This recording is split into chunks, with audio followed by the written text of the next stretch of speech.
सुरुवात करतो आहोत।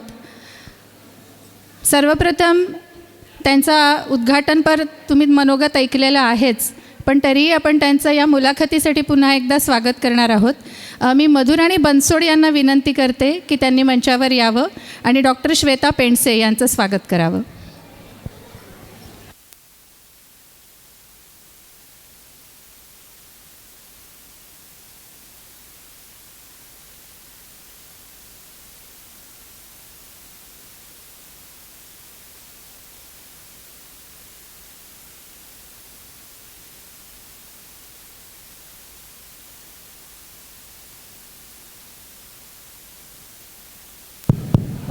जी जी मंडळी उभी आहेत, पुन्हा एकदा विनंती, कृपया करून लवकरात लवकर बसून घ्या। आपण लगेच सुरू करूया।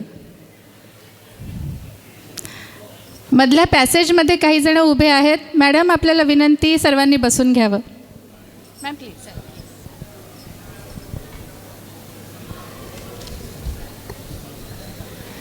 आपल्यासमोर आहेत डॉक्टर श्वेता पेंडसे। त्यांच्याबद्दल काय काय सांगू? त्यांचा एकूण बायोडाटा इतका मोठा आणि चतुरस्त्र आहे, पण त्याचे काही महत्त्वाचे पैलू सांगते, कारण बाकीचे पैलू आपण आपल्या मुलाखतीतून शोधणार आहोत, एक्सप्लोअर करणार आहोत। डॉक्टर श्वेता पेंडसे या नागपूरच्या, आणि त्यांनी झेप घेतली आहे ती पुणे आणि मुंबईच्या कलाक्षेत्रात, हे आपल्याला माहिती आहे। असं एक आपण म्हणतो की त्या नाट्यलेखिका आहेत आणि एक उत्कृष्ट अभिनेत्री आहेत। फक्त नाट्यलेखन नाही, मालिका लेखनही केलं आहे आणि बार्डो या राष्ट्रीय पुरस्कार विजेत्या चित्रपटाचंही त्यांनी पटकथा लेखन आणि संवाद लेखन केलेलं आहे। डॉक्टर हा शब्द आहे, त्यामुळे आधी आपल्याला वाटतं की मेडिकल डॉक्टर का, तर त्या डॉक्टरेट आहेत आणि ते सुद्धा साहित्याशी संबंध नसलेल्या विज्ञानविषयक बायोटेक्नॉलॉजीसारख्या क्षेत्रामध्ये। आणि त्यामुळे आम्हाला कुतूहल वाटलं, किंवा अनेक जणांना असंही वाटलं असेल की ग्लॅमर म्हणून अभिनेत्रीला उद्घाटनाला बोलवलं आहे का, तर तसंही नाही आहे। ग्लॅमरस अभिनेत्री तर त्या आहेतच, पण त्याचबरोबर त्या एक उत्तम लेखिका आहेत। आणि आपण असं जे म्हणतो ना की गझल में बंदिश अल्फाज ही नहीं सब कुछ जिगर का खून भी चाहिए असर के लिए, तर त्यांच्या काळजातून आलेले शब्द लेखिका म्हणून उमटतात, ते कदाचित भाव त्यांच्या चेहऱ्यावर येत असावेत आणि म्हणून त्यांचा अभिनय खूपच छान होत असावा आणि त्या अभिनेत्री म्हणून नावलौकिकाला प्राप्त झालेल्या आहेत। तर आज त्या आपल्यासमोर आहेत। मी गेल्या महिन्यात पुण्यात होते आणि त्यांच्या नाटकाची तिकीटं मिळावी म्हणून प्रयत्न करत होते आणि ते हाऊसफुल होतं, आणि त्याच्या 1.5 महिना आधी मी पुण्यात होते तेव्हाही त्यांचं नाटक हाऊसफुलच होतं। तर आता कधी योग येतो आम्ही वाट बघतोय की विदर्भातच तुम्ही या, म्हणजे आम्हाला तुमचं नाटक बघायला मिळेल। ऑन करा। हॅलो, तुम्ही आलात की मला सांगा, येणार असाल तेव्हा मला सांगा। इथे असलेल्या कोणीही, जे कोणी इथे सगळे उपस्थित आहेत, मला सांगा की तुम्हाला माझ्या नाटकाला यायचं आहे, मी तुमची तिकीटं ठेवीन, तुम्हाला परत जायची गरज नाही।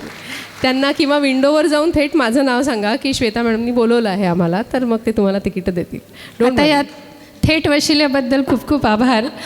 आपण मुलाखतीला सुरुवात करूया। श्वेता मॅम, तुमचं खूप खूप स्वागत। थँक्यू माझ्या वतीने आणि डॉक्टर समृद्धी तिडके यांच्या वतीने। थँक्यू।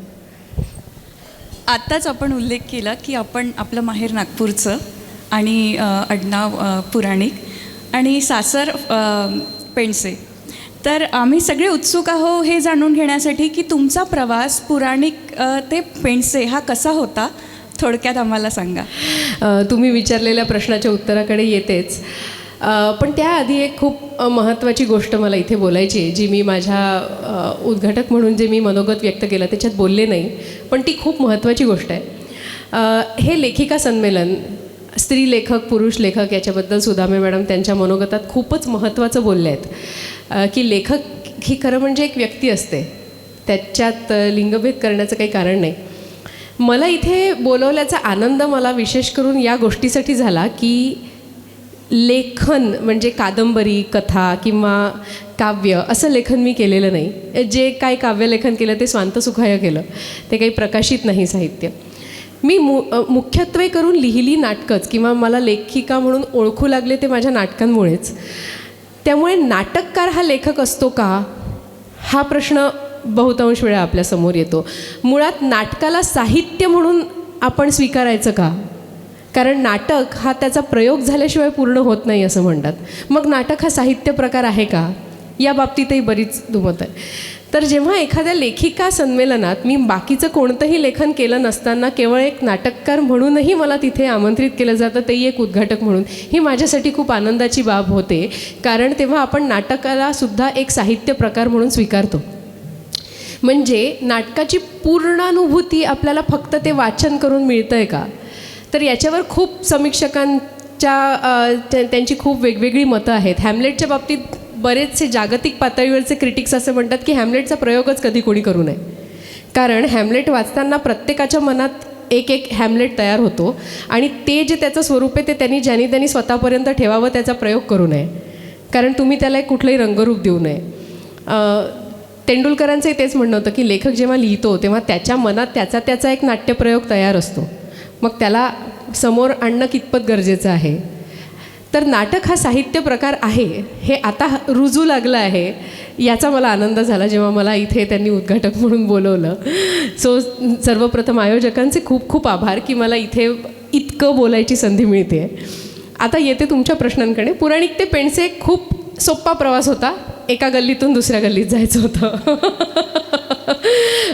ऐकून कोणाचा विश्वास बसत नाही, पण हे लव्ह मॅरेज नव्हतं, हे अरेंज मॅरेज होतं. माझ्या आईने ठरवलेलं लग्न आहे आणि मी म्हणजे मला जेव्हा विचारणा झाली माझ्या नवऱ्याकडून, आत्ताचा नवरा तेव्हा नव्हता, तेव्हा विचारलं की तू लग्न करशील का. मी म्हटलं आईशी बोल, कारण आईचं ऐकायचं होतं. 3 महत्त्वाच्या गोष्टी होत्या की मला नागपूर सोडायचं नव्हतं कधी, कारण माझी आई माझा भाऊ तिथे होते. माझे वडील गेल्यानंतर मला त्यांच्याजवळ राहायचं होतं कायमस्वरूपी, तर तो एक फायदा होता. बिझनेस होता, नोकरी नव्हती, त्याच्यामुळे बदली होणार नाही हे माहिती होतं. But life always brings you surprises, मी तर नेहमीच म्हणते. त्याच्यामुळे आम्ही अचानकपणे मुंबईला स्थायिक झालो आणि आता गेली 15 वर्ष मी मुंबईत आहे. त्याच्यामुळे ठीक आहे, जे काही ठोकताळे बांधून आपण लग्न केलं असतं ते काही पूर्ण होत नाहीत, पण I am very happy. So this is how Puranik to Pendse. फार काही त्याच्यात कष्ट घ्यावे लागले नाही, काहीच मनधरणी करणं वगैरे असा काही अँगलच नव्हता. फक्त एक खूप छान गोष्ट आहे जी मी आवर्जून प्रत्येकाला सांगते लग्नाच्या बाबतीत. माझं संपूर्ण शिक्षण माझ्या लग्नानंतर झालं. म्हणजे जवळजवळ मी पाळण्यात लग्न केलं का असं विचारतात मला जेव्हा मी सांगते की इतकी वर्ष झालीत माझ्या लग्नाला. मी तर सांगणंही बंद केलं. पण मला कौतुक याचंच वाटतं की लग्न करताना माझं बाकी काहीच म्हणणं नव्हतं. मी त्यांना 3 गोष्टी सांगितल्या होत्या. एक, मी शिक्षण पूर्ण करणार आणि मनसोक्त शिकणार, ते थांबवायचं नाही. दुसरं, मी नाटक कधीच बंद करणार नाही, मी नाटकात काम करत राहणार. आणि तिसरं, मी नोकरी करणार, मी घरात बसणार नाही. हे मी त्यांना सांगितलं होतं. या 3च अटी माझ्या होत्या आणि त्या त्यांनी स्वीकारल्या. मी लग्न केलं आणि म्हणजे ते दिसतंच आहे की त्यांनी कुठेच आडकाठी केली नाही. पण त्या संपूर्ण शिक्षणात माझ्या सासरच्या मंडळींनी मला खूप खूप सपोर्ट केला. हा सपोर्ट प्रत्येकाला मिळायला पाहिजे. त्याच्यामुळे इथे जर कोणी असं असेल की ज्यांना वाटत असेल की काय गरज आहे शिकायची, म्हणजे माझं म्हणणं आहे सासरची मंडळी नंतर येतात. हे कंडिशनिंग माहेरहूनच होतं की आता लग्न कर ना आणि जा आपल्या सासरी. पण हे मुलीला आईनीच सांगायला पाहिजे की तुला शिकायचं आहे. म्हणजे तू लग्न कर, नको करू, नंतरचा भाग. लग्न ही मुळात आयुष्याची इतिकर्तव्यता आहे असंच मला वाटत नाही. त्या लग्नातून तुम्हाला काय मिळतं, तुम्ही त्याचं पुढे काय करता याच्यावर ते ठरतं की तुम्ही आयुष्यात काय केलं आहे. पण मुळात शिक्षणच माणसाला पुढे नेतं. त्याच्यामुळे शिक्षणाचं महत्त्व हे बालपणापासून मुलीच्या माहेरी रुजलं गेलं पाहिजे, तर ते सासरी ठामपणे पुढे जाऊ शकतं आणि सासरच्यांची मनं तुम्ही वळवू शकण्या इतके सक्षम होतं. समजा त्यांचा विरोध असेल तरी तुम्ही त्यांना ते पटवून देऊ शकता की का माझं शिकणं महत्त्वाचं आहे. तर मला असं वाटतं जे कंडिशनिंगचा मुद्दा जो सुदामे मॅडम पण त्यांच्या भाषणात म्हणाल्या की हे कंडिशनिंग असतं की मुलीसारखं रडू नकोस, हे कंडिशनिंगच शिक्षणाच्या बाबतीत ते कुठेतरी घरून बदलायला पाहिजे. ते कंडिशनिंग माझं पुराणिकांकडे खूप चांगलं झालं असल्यामुळे पेंडसेंकडे मला त्रास नाही झाला. त्याच्यामुळे सगळं सुखकर होतं. आणि थोडासा जो एक फोर्स असतो किंवा एक डिटर्मिनेशन असतं आपल्या आवाजात की मी शिकणार आहे, हे सांगावं लागतं. You have to be vocal about it. If you are not confident about yourself, if you are not determined, मग समोरच्यांना काय बसवतीलच घरात. So it's up to that. लेखनाची पाळंमुळं कदाचित त्याच काळात रुजलेली असावी, पुराणिक असल्याच्या काळात. आणि तिथून पेंडसे झाल्यानंतर नाट्यलेखन किंवा मालिका लेखन किंवा आता ब्रॅडोसारख्या चित्रपटाचं पटकथा आणि संवाद लेखन तुम्ही केलं. तर यात आता आणि आज या संमेलनात उद्घाटक म्हणून लेखिका संमेलनात बोलवल्यानंतर तुमच्या लेखिका असण्यावर तुम्ही म्हणता तशी मोहरही उमटलीच आहे. तर या तिन्ही प्रकारच्या माध्यमात लेखन करताना काय फरक जाणवतो एक लेखिका म्हणून? तुमच्या प्रश्नाच्या पूर्वार्धाकडे येते. पुराणिक असताना मी काहीही लेखन केलं नाही. मुळात मी कधी आयुष्यात लेखन करेन असं मला वाटलंच नव्हतं. खूप लहानपणी 7 वर्षाची वगैरे असताना उगवता सूर्य आणि पसरलेलं धुकं नावाची एक कादंबरी मी लिहायला घेतली होती. 7 वर्षांची असताना.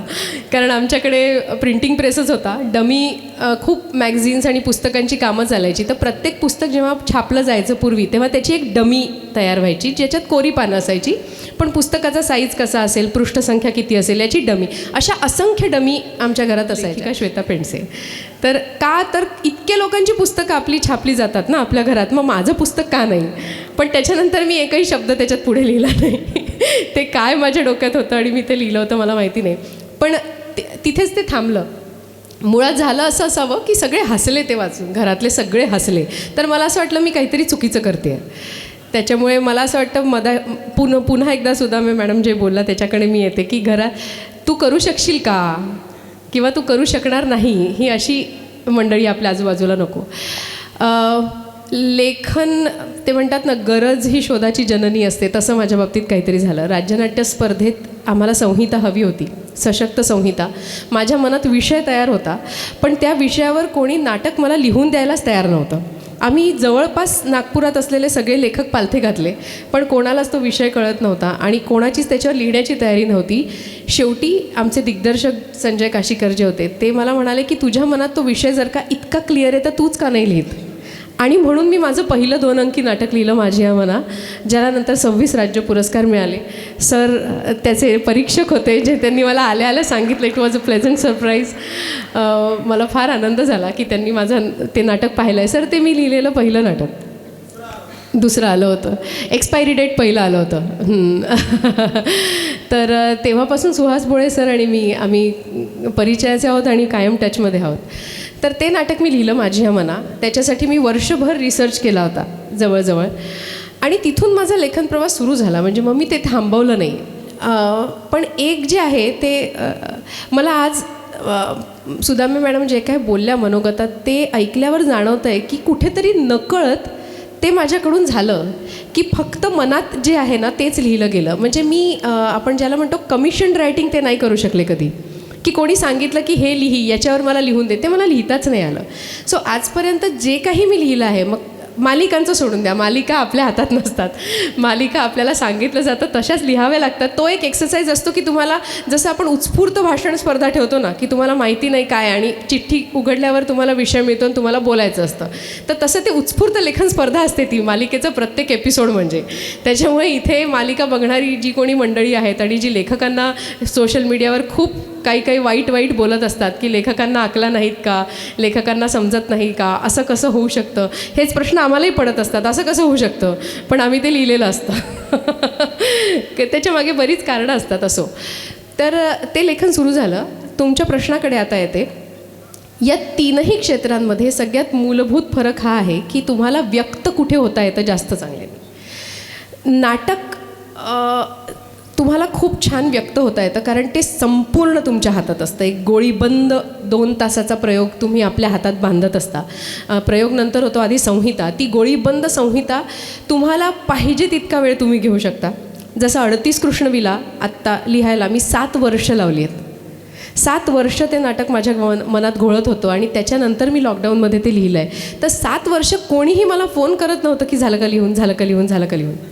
तर हा एक खूप मोठा त्याच्यातला भाग असतो की तुम्हाला पाहिजे तेव्हा तुम्ही ते लिहा. त्याच्यानंतर त्याचा प्रयोग होणं महत्त्वाचं असतं कारण शेवटी ते नाटक आहे आणि त्याची पूर्तताच होत नाही जोपर्यंत प्रयोग होत नाही. पण तरीसुद्धा ते एक सुख तुमच्याकडे असतं की चला बाबा मी मनाला जे वाटलं ते लिहिलं आहे. सिनेमामध्ये पण ते स्वातंत्र्य तुम्हाला मिळतं, पण त्याच्यासाठी निर्माता मिळेलच असं नाही. तुम्हाला हवा तर चित्रपट तुम्ही लिहू शकता, हवा तो विषय तुम्ही त्याच्यात मांडू शकता, पाहिजे तितका वेळसुद्धा घेऊ शकता, पण तरी याला लिमिटेशन्स असतात, वेळेचं बंधन असतं. कारण तुमच्या आधी कोणीतरी तो विषय घेऊन जर का सिनेमा काढून टाकला तर तुमच्या सिनेमाला काहीच अर्थ राहत नाही. तर ते एक असतं. प्रत्येक क्षेत्राचं लेखनाचं गणित, क्राफ्टिंग शेवटी वेगळं असतं. मालिकेच्या बाबतीत मी जसं म्हणाले तसं शेवटी तो खेळ आहे. तुम्हाला लिहिता आलं पाहिजे पटपट, रोज लिहिता आलं पाहिजे, तुमचा मूड असो नसो. मला म्हणजे मी काल प्रवास करून थकून येऊन बसले होते, तरीसुद्धा मला मीटिंग करायला लागली, तरीसुद्धा मी नरेशन केलं, तरीसुद्धा मला एपिसोड्स लिहून पाठवावे लागतात रोज, कारण रोज टी व्ही लागणार असतो, रोज शूटिंग करायचं असतं. आणि तुम्ही जे बघत असता आज ते 10 दिवसांपूर्वी शूट झालेलं असतं, इतक्या आधीपासून ते सगळं द्यायला लागतं. सो तुम्ही जगाच्या पाठीवर कुठेही असा तुम्हाला ते लेखन करावं लागतं. तर कंपल्शनचा भाग सगळ्यात महत्त्वाचा आहे. मालिकेमध्ये कंपल्शन आहे, तुम्हाला लिहावंच लागतं. आणि जर नसेल जमत, तुम्हाला त्या स्पीडशी मॅचअप करता येत नसेल, कोपअप करता येत नसेल तर बाजूला व्हा. तुम्ही नाही झालात तर तुम्हाला फेकतील बाजूला, कारण तुम्हाला तिथे टाईम इज मनी, वेळेत ते पोहोचले पाहिजे एपिसोड्स. बाकी सगळं स्वांत सुखाय लेखन आहे. आता नाट्यलेखनामध्ये आणखीन एक फरक असा आहे की व्यावसायिक नाटक, प्रायोगिक नाटक आणि तुमच्या मनातलं नाटक. तुमच्या मनातलं नाटक तुम्ही लिहू शकता, तुम्ही पाहिजे तसं सादर करू शकता, त्याचे प्रयोग होतीलच असं नाही, त्याला लोक स्वीकारतीलच असं नाही. ही तयारी तुम्हाला ठेवायला लागते.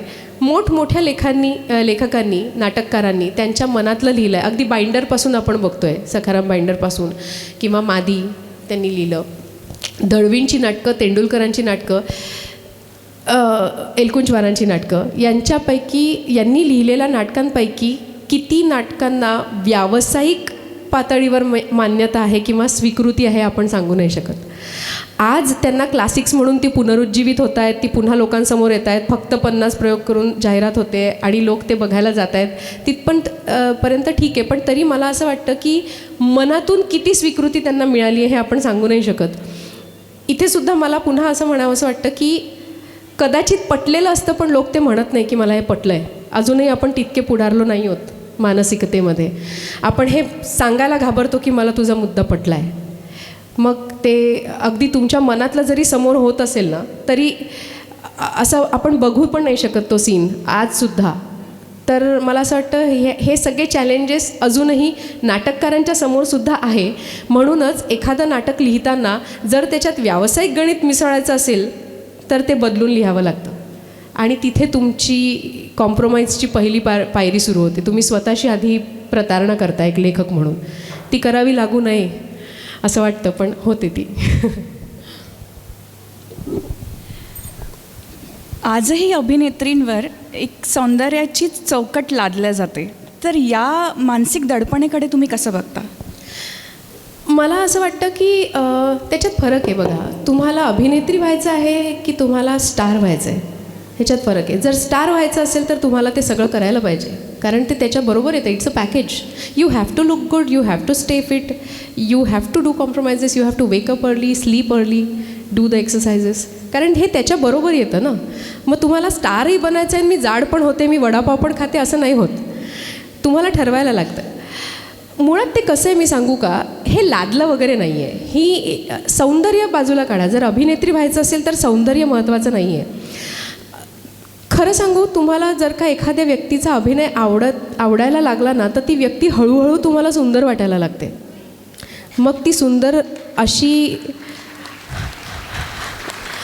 हां म्हणजे आपण अशा लौकिक अर्थाने ती सुंदर नसली तरी, म्हणजे आता स्मिता पाटील काही लोकांना नाही वाटत सुंदर, त्यांना ऐश्वर्या रायच सुंदर वाटते. पण स्मिताकडे बघता बघता आपण स्मिताताईंच्या अभिनयात इतके गुंग होतो की आपल्याला ती आवडायला लागते. सो मला असं वाटतं की जर तुम्ही अभिनेत्री आहात, आता त्याच्यात फिटनेसचा जो फॅक्टर आहे ना, तो काही लादलेला नाही आहे, तो तुम्ही करायला पाहिजे. साधं एक सोलोलॉकी म्हणताना जर तुम्हाला 2 पानी स्वगत आहे आणि ते तुम्हाला स्टेजवर परफॉर्म करायचं आहे, तर तुम्हाला धाप लागून कसं चालेल? मग त्याच्यासाठी तुम्ही व्यायामच करायला हवा ना. रोज तुम्ही धावायला हवंच, तुम्ही कार्डिओ करायला पाहिजे, तुम्ही श्वसनाचे व्यायाम करायला पाहिजे, तुमच्या श्वासावर नियंत्रण पाहिजे. नाही तर चुकीच्या ठिकाणी तुम्ही श्वास घाल, त्याच्याने त्या वाक्याचा अर्थ बदलेल. हे सगळं येतं त्या अभ्यासामध्ये. मला नाही वाटत हा लादलेला भाग आहे, हा अभ्यासाचा भाग आहे. It is all about how you look at it. म्हणजे तुम्हाला क्या यार शक्कर भी बंद करना, क्या जिम में भी जाना, ये भी करना, तो मत कर एक्टिंग. किसने बोला है घर पे बैठ, रोज़ समोसे खा, कोई तुम्हें मना नहीं कर रहा है. समोसे खा, वडापाव खा, चायनीज़ खा, जो खाना है खा, गले की वाट लगा. हां, हे सगळं अलाउड आहे. सो ते तुम्ही क्षेत्र जर का, म्हणजे तुम्हाला काय वाटतं, लताबाई का लताबाई आहेत, त्यांनी काय काय नसेल केलं त्यांचं, म्हणजे तो दैवी देणगी आहे. अरे हो, पण पृथ्वीवर आल्यावर टिकवावा लागला ना त्यांना तो आवाज. त्यांनी हेळसांड केली असती तर नसतं ना चाललं. सो तुम्हाला हाईटवर पण जायचं आहे, म्हणजे एव्हरेस्ट चढणारा माणूस म्हणाला मी नाही इथून हलणार पण मला तिथे जायचं आहे, असं नाही होत ना. तुला चढावं लागेल, ते तुझा श्वास, तुला धाप लागेल, तुला ऑक्सिजन लावावं लागेल, पण तुला जर चढायचं आहे तर त्या सगळ्या यातनांमधून तुला जायला लागेल. तर तू आता त्याला यातना समज की तुझा एक प्रवास समज तिथे पोहोचण्याचा. So success doesn't come easily, you have to work hard for it. आणि ऋतिक रोशनचा एक इंटरव्ह्यू मी ऐकला होता. ऋतिक रोशन कोणी हे म्हणजे जगात मूर्ख किंवा आंधळाच असू शकतो जो हे म्हणेल की ऋतिक रोशन दिसायला सुंदर नाही. ही इज लाईक ग्रीक गॉडशी त्याला जर कम्पेअर केलं आहे तर त्याच्यामागे त्याची मेहनत आहे. तो त्याने एका इंटरव्ह्यूमध्ये सांगितलं होतं की महिन्यातून एकदा मला अर्धी ब्रेड खायला देतात, महिन्यातून एकदा अर्धा ब्रेडचा तुकडा. तो माझ्यासाठी इतका आनंदाचा दिवस असतो की ती जेव्हा माझ्या प्लेट समोर येते प्लेटमध्ये तेव्हा मी आधी 15 मिनिटं फक्त त्याच्याकडे बघतो आणि मग ती खातो. तर ही मेहनत असते. सुंदर दिसणं मला आता वाटत नाही की अभिनेत्रींसाठी महत्त्वाचं राहिलं आहे. सिरियल्समध्ये किंवा फिल्म्समध्ये एक छान व्यक्ती दिसावी म्हणून ते आधी असं होतं, अजूनही ते काही प्रमाणात आहे. पण आता मुळात कॉन्टेंट बदलला आहे. म्हणजे जर का मध्यंतरीच्या काळात असे सिनेमे आले असतील जिथे पाहिजे, जेव्हा करीना, करिश्मा आणि या सगळ्या मुलींना असं ग्लॅमरस पोर्ट्रेट श्रीमंत घरच्या, आता आपण रुरलमध्ये डोकावतो आहे. सगळंच लिटरेचर जर का पाहिलं किंवा आता OTTमुळे असं झालं आहे की मुळात सुंदर दिसणं हे राहिलंच नाही आहे. कारण OTTवर तर मेकअपसुद्धा करत नाही. नेटफ्लिक्स हे म्हणजे ज्या वेबसिरीज ज्या तयार झाल्या आहेत त्याच्यातले बघा तुम्ही, कास्टिंगच सगळं वेगळं आहे. त्याच्यात आपल्या कन्व्हेन्शनल हिरोईन्स वगैरे नाही आहेत, कन्व्हेन्शनल हिरो पण नाही आहेत. तिथे सगळं इतकं आयुष्याच्या जवळ नेणारं आहे ना, त्याचं कथानक असू द्या, त्याचं चित्रीकरण असू द्या, म्हणूनच त्याचं कास्टिंग पण वास्तवाच्या जवळ नेणार आहे. आणि म्हणूनच तिथे तुम्ही सुंदर नकोच ना उलट. म्हणजे मी जर का एखादा क्राईम बीट करते आहे आणि मी झोपडपट्टीतलं आणि स्लममधलं हे दाखवते किंवा एखाद्या गावातलं दाखवते किंवा आदिवासींचं काही दाखवते किंवा मी इकॉनॉमिकली लोअर असलेल्या किंवा सफरर्सचं जर का मी काही दाखवते तर मला तुम्ही सुंदर दिसायला नको आहे. तिथे मला तुम्ही किती त्याच आहात असं वाटू शकेल. म्हणजे तिथे मला तुमच्या अभिनयाची आणि टॅलेंटचीच गरज आहे. सो उलट हे बरं झालं आहे. आता तसं राहिलेलंच नाही आहे. आता तुम्ही फक्त सुंदर दिसण्याच्या जोरावर पुढे जाऊच नाही शकत, जे आधी मध्यंतरीच्या एका काळात झालं. म्हणजे 50-50 रिटेक व्हायचे मालिकांमध्ये आणि त्या मुलीला एक वाक्य बोलता नाही यायचं. आणि ज्या चांगल्या ॲक्ट्रेसेस होत्या त्या तिथे रडत असायच्या बाजूला की अरे आम्हाला हे बोलता येतं, आम्हाला हे सगळं पाठ आहे, पण केवळ ती सुंदर दिसते म्हणून ती तिथे. आता हे सगळी गणितं बदलली, आता हे सगळे इक्वेशन्स बदललेत आणि it is for good. Real talent is getting the platform. नाटकातही तसंच झालं आहे. नाटकात तर कसच लागतो, म्हणजे नाटकात सहजासहजी कोणी उभं राहूच नाही शकत कारण तिथे सगळ्याच गोष्टींचा कस लागतो. So coming back to your question, आता ते तसं राहिलं नाही आहे. त्याच्यामुळे तुमच्यापैकी कोणाला जर अभिनय करायचा असेल, मुलं असू दे मुली असू दे, फिटनेसकडे लक्ष द्या. खूप सुदृढ ठेवा स्वतःला. कारण तुम्ही एखादं नाटक घेतलं हातात आणि तुम्ही आजारी पडलात तर ते नाटक तुमच्या हातातून जाणार. कारण त्याचे तुम्हाला रोज प्रयोग करायचे असतात. रोज दिवसाला 3-3 प्रयोगसुद्धा आम्ही करतो. त्याच्यामुळे फिटनेसकडे लक्ष द्या. सौंदर्य आपोआप येईल, ते तुमच्या टॅलेंटमधून येईल. जसं तुम्ही तुमच्या फिटनेसकडे लक्ष देताय, अर्थातच ते आम्ही बघू शकतो आहे, तसंच तुम्ही तुमच्या भाषेच्या फिटनेसकडेही नक्कीच लक्ष दिलेलं आहे. आणि ते उपजत असेलच आणि त्यात तुम्ही रियाजाने, वाचनाने, चांगलं काही बघण्याने, लेखनाने त्यात भर घालत आला आहात आणि एक उत्तम लेखिका आज तुम्ही आहात. तर भाषा, आपली मातृभाषा, तर आपण त्यावर लवकर प्रभुत्व मिळवू शकतो आणि त्याचे संस्कार पण पुराणिक असल्यापासून पेंडसे असल्यापर्यंत असतीलही. प्रश्न असा आहे की आपण जेव्हा विदर्भातले लोक बरे हिंदी बोलतो आणि पश्चिम महाराष्ट्रात गेल्यावर आपल्याला जाणवतं की एकंदरीत महाराष्ट्रातली हिंदी म्हणजे पेडपण चढ्या धपकन पड्या टाईपची असू शकते. पण त्यातूनही मी असं वाचलं की तुम्ही एका उर्दू मालिकेत काम केलं आहे. म्हणजे हिंदीपर्यंत ठीक आहे, आपण सगळे हिंदी सिनेमे बघत मोठे झालो आहे आणि उर्दूही काही संवाद, जसं अदालत इस नतीजे पर पहुंचती है, मुजरिम को बाइज्जत बरी किया जाता है, असं ऐकून ऐकून आपल्याला खूप सारे उर्दू शब्द समजतात. पण उर्दू बोलता येणं आणि फक्त बोलता येणं नव्हे तर त्या मालिकेत काम करणं, हा सगळा प्रवास मला खूप आश्चर्यचकित करणारा होता. तर त्याबद्दल थोडंसं ऐकायला आवडेल आम्हाला. उर्दू मला आवडू लागली ते गझल्समुळे. मला गझल, म्हणूनच तुम्ही मगाशी तो शेर म्हणाला, तो माझ्याही आवडीचा आहे. गझल में बंदिशों के अल्फाज ही नहीं काफ़ी, जिगर का खून भी चाहिए असर के लिए. माझं असं झालं की मला आशाताई प्रचंड आवडतात, आशा भोसले, आणि त्यांच्या गझल्स मला खूप आवडतात. त्यांच्या गझल्स ऐकून मी ॲक्च्युली सुरुवात केली गझल्स ऐकायला, आणि मग सगळ्यांचंच आवडू लागलं. पण त्याच्यातले शब्द कळायचे नाहीत. मग असं चिडचिड व्हायची की म्हणजे काय, वो खार खार है शाखे गुलाब की मानिन, मैं जख्म जख्म हूँ फिर भी गले लगाऊं उसे. म्हणजे काय खार खार म्हणजे काय, मला आपली खारच माहिती आहे, झाडावर चढणारी. हे खार खार म्हणजे काय. मग मी डिक्शनरी विकत घेतली उर्दू ते हिंदीची, आणि मग मला ते शब्द सापडू लागले. आणि मग मी हळूहळू माझी स्वतःची एक वही तयार केली, ज्यात मी नवीन जे उर्दू शब्द शिकायचे ते त्याच्यात लिहून ठेवायचे.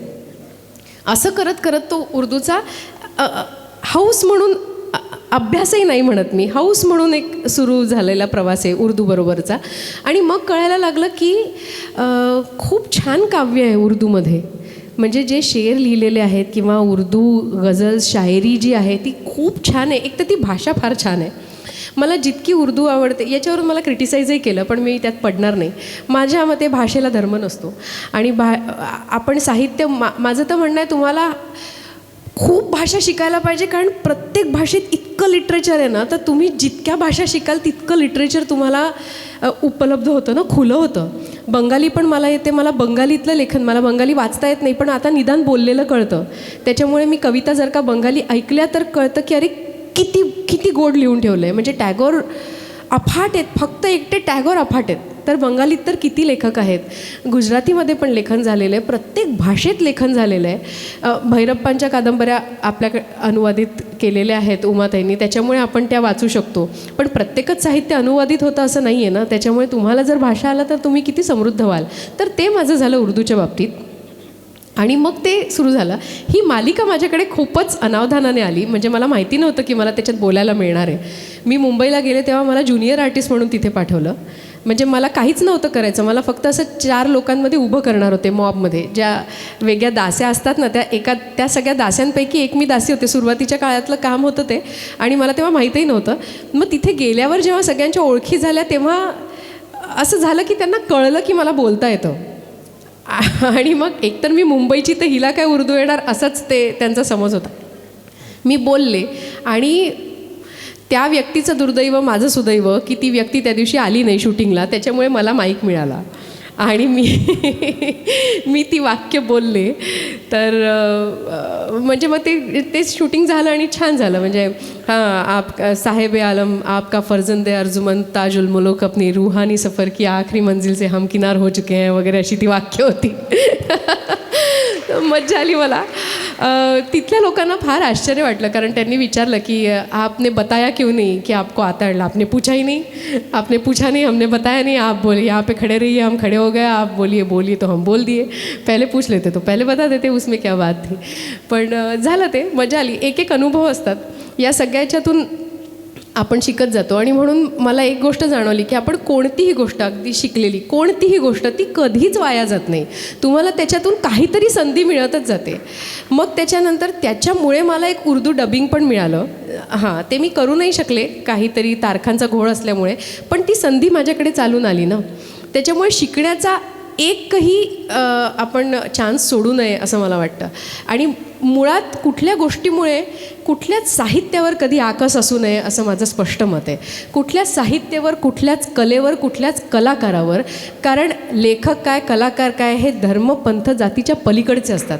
त्याच्यामुळे त्या एका बाबतीत मी फार हे. अलीकडे विलन ग्लोरिफिकेशन किंवा खलनायक ला ग्लोरिफाय करणं खूप सुरू आहे.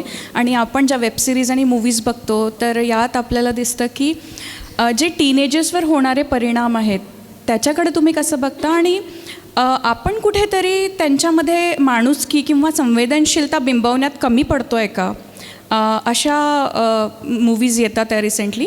आणि त्याला जोडून मला तुम्हाला हे विचारायचं आहे की तुम्ही असा कुठला रोल नाकारला आहे का की जो तुम्हाला सामाजिकदृष्ट्या ठीक वाटला नाही किंवा बरोबर वाटला नाही. खूप महत्त्वाचा प्रश्न विचारला तुम्ही. एक तर लेखिका म्हणून मला याच्यावर बोलायला खूप आवडेल, आणि एक पेरेंट म्हणून पण. हो, विलन ग्लोरिफिकेशन होतं आहे, आणि ही खूपच दुर्दैवाची गोष्ट मला वाटते. मला माहिती नाही फिल्म मेकर्स का याच्याकडे वळलेत, म्हणजे ॲनिमलसारखा सिनेमा का बनतो, मला याचाच प्रश्न पडला आहे.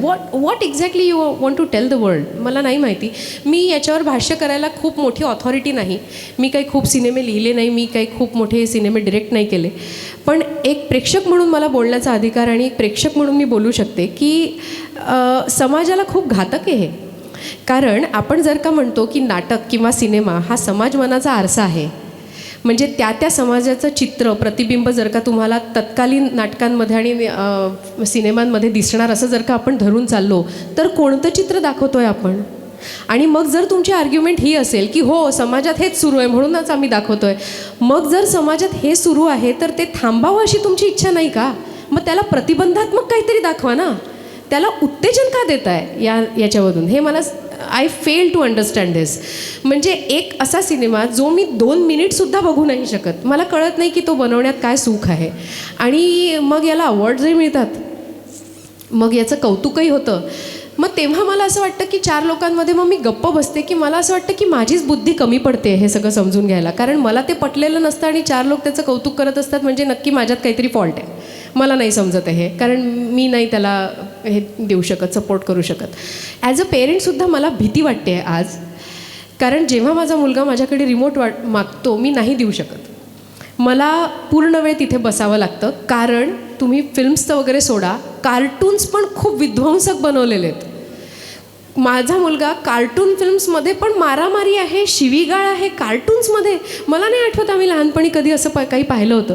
रविवारी लागायचे फक्त कार्टून्स, त्याच्यात जंगल बुक एक होतं, पोटली बाबा की नावाची एक सिरियल होती जे गुलजार ज्याच्यात हे करायचे, त्याच्यानंतर आम्ही बघणारे सिरियल्स किती छान होते. किले का रहस्य एक होतं, भारत एक खोज लागायचं ते आम्ही बघायचो, डकटेल्स फार तर अलादीन, हो राईट. आणि हे कुठे गेलं आहे सगळं, म्हणजे त्याच्यातला इनोसन्सच काढून टाकला आहे. मग लहान मुलांसाठी जर हा कॉन्टेंट बनतो आहे तर माझं म्हणणं आहे मोठ्यांचं सोडा, त्यांची मानसिकता बनली. ज्यांना ते आवडायचं आहे त्यांना ते आधीपासूनच आवडत होतं, ज्यांना ते नाही आवडणार नाही. मोठ्यांची काळजीच नाही मला काळजी लहान पिढीची जी आता मोठी होते, ती काय बघत मोठी होते.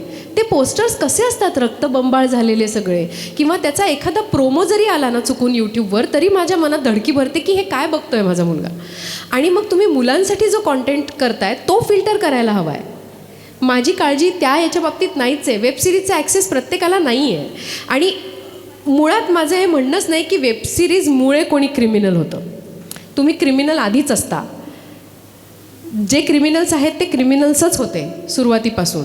त्याच्यामुळे त्यांना एखादी आयडिया मिळाली असेल, पण ते करणारच होते जे त्यांनी केलं आहे. त्याच्यामुळे असं असतं तर चांगले सिनेमे बघून सगळे चांगले झाले असते की, मग गुन्हे उरलेच नसते ना जगात. तर ती मानसिकता ओरिजिनल तुमच्यामध्ये असते, ती काही कशामुळे बनू नाही शकत किंवा बिघडू नाही शकत, या मताची मी आहे. मला काळजी त्या छोट्या कोवळ्या मनांची आहे जे हा कॉन्टेंट बघतायत. त्याच्यामुळे लहान मुलांचा कॉन्टेंट फिल्टर व्हायला पाहिजे. तुम्ही आत्ता नवीन बनलेलं रामायण महाभारत वगैरे पाहिलं आहे, विलक्षण विचित्र डायलॉग्स आहेत त्याच्यातले. म्हणजे मला समजतच नाही की असं कसं बोलेल रावण, मैं तुझे दिखा दूंगा, असं नसतं, असं नाही बोलत रावण. म्हणजे कसं काय तुम्ही लहान मुलांना कार्टून्स तयार करताय. गणेशा वगैरे पण ते गणेशा वगैरे ज्या प्रकारची मस्ती करतात, हा कॉन्टेंट फिल्टर व्हायला पाहिजे. यांचे लेखक आणि त्या सगळ्या क्रिएटिव्ह टीमनी याच्यावर एकत्र बसून विचार करायला पाहिजे. स्वतः लहान मूल बनून ते आधी बघायला पाहिजे की मी हे खरंच बघू शकतोय का लहान मूल बनून. असे शब्द बदले की आग में जला दूंगा, गरज नाही आहे या सगळ्या गोष्टींची लहान मुलांच्या याच्यामध्ये. आणि हे विध्वंस करणारे जे कार्टून्स आहेत ना, जे कार्टून्स वस्तू फोडतात आणि राग येतो त्यांना, असा घे असं वगैरे करतात, दातोट खातात, डोकं असं हलवतात, भिंतीवर डोकं आपटतात. मला असं वाटतं इथे कात्री लावायला पाहिजे, फिल्टर इथे लावायची गरज आहे. हो ना, करतो ना. हो, आमच्या कॉलनीमधली पण मुलं तसं करतात. म्हणले ये क्या कर रहा है, मुझे गुस्सा आ रहा है. कुठून गुस्सा हा शब्द तुम्हाला माहीत का बरं या वयात? हा अँगर हा नकोच तुमच्या वयात. तुम्ही इतक्या कोवळ्या वयात आहात ना की तुम्ही फक्त आणि फक्त आनंदित असलं पाहिजे. फार तर तुम्ही दुःखी होऊ शकता जर तुम्हाला चॉकलेट नाही मिळालं, पण गुस्सा आणि एवढा वाला. मी मॉन्स्टर आहे तुम्ही म्हणतात ना, विलन ग्लोरिफिकेशन हे लहान मुलांच्या कार्टूनमध्येही झालं आहे. मी मॉन्स्टर आहे, मी डीमन आहे, आणि ती म्हणजे फुगेवाल्यांपासून ही संस्कृती रुजवता येते. कसले घाणेरडे मास्क विकतात ते फुगेवाले, हॉरर, राक्षसांचे, शिंगवाले का विकताय यार लहान मुलांना? हे खेळणी पण कशी आहेत ती सगळी गन्स आणि हे ते सगळं तुम्ही कुठे कुठे फिल्टर लावणार? हे समाजात रुजवलं आहे. कुठून आलं आहे हे, कुठून सुरुवात झाली काय मला माहिती नाही, पण आता हाताबाहेरची परिस्थिती आहे. सो आपण प्रत्येकाने मला असं वाटतं वैयक्तिक पातळीवर घरात जर का याला फिल्टर लावलं तरच ते होऊ शकतं आहे. सो माझ्या हातात एकच आहे की मी रिमोट नाही देणार, मी दिला तर मी बसणार तुझ्या बाजूला. आणि म्हणून काम नाही करतायत मग बाहेर, आई आहात तुम्ही म्हणून, कारण तुम्हाला हा वेळ घरी द्यावा लागतो. You have to do it. नाहीतर झालं मग सगळं. 10 वर्षापर्यंत तुमच्या हातात आहे त्याला घडवणं इथून आणि इथून, त्याच्यानंतर तो तुमच्या हातातला नाही. 10 ही वयोमर्यादा मी खाली आणली. आपल्या वेळेला ती मोठी होती. 10वीपर्यंत आपण आईबाबांचं ऐकत होतो, नंतर शिंग फुटायची ज्युनियर कॉलेजला गेल्यावर. आता यांना 5वीत शिंग फुटतात. 5वी पण मी जास्त म्हणते.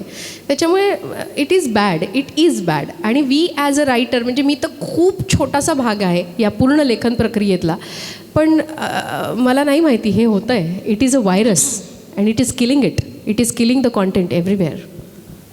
खरं आहे. खूपच महत्त्वाचा मुद्दा होता आणि मला वाटतं प्रत्येकाने आपापल्या घरापुरता तरी याचा विचार आत्तापासून मुलांच्या बाबतीत नक्कीच केला पाहिजे. एक आई म्हणून तुम्ही आत्ता म्हटलंत की मी मुलाजवळ बसलं पाहिजे आणि हा वेळ त्याला दिला पाहिजे इतर काही न करता. असं करताना खूपदा आईवरच्या जबाबदाऱ्या याही दृष्टीने वाढत जातात, म्हणजे त्या खरं पालकांच्या जबाबदाऱ्या आहेत. आता सुदामे मॅडमने सुद्धा त्यांच्या भाषणात उल्लेख केला की स्त्री जेव्हा लिहिते तेव्हा तिच्या लेखनाकडे तिच्या सगळ्या मर्यादांसहित बघितलं पाहिजे. किंवा व्हर्जिनिया वुल्फचं वाक्य आहे की when a woman is to write a fiction she has to have a room of her own, जी तिला फार क्वचित मिळते. मग या सगळ्याचा बॅलन्स करत जेव्हा एखादी स्त्री काहीतरी लिहिते तेव्हा ते तिची ती अभिव्यक्ती मानली जाते, त्याचं कौतुक होतं एका प्रमाणात आणि त्याच्यानंतर समाज त्याकडे स्त्रीचं लेखन म्हणून बघतो. मालिका लेखन करताना मी जर तुलना केली तर तुम्ही आता मर्यादा सांगितल्यात की तसं का करावं लागतं, पण तरी आमच्या प्रेक्षक म्हणून मनात हा प्रश्न येतो की हल्ली पाकिस्तानी मालिका बऱ्याच रील्समध्ये दिसायला लागल्यात आणि त्या बघण्यात आल्या एवढ्यात.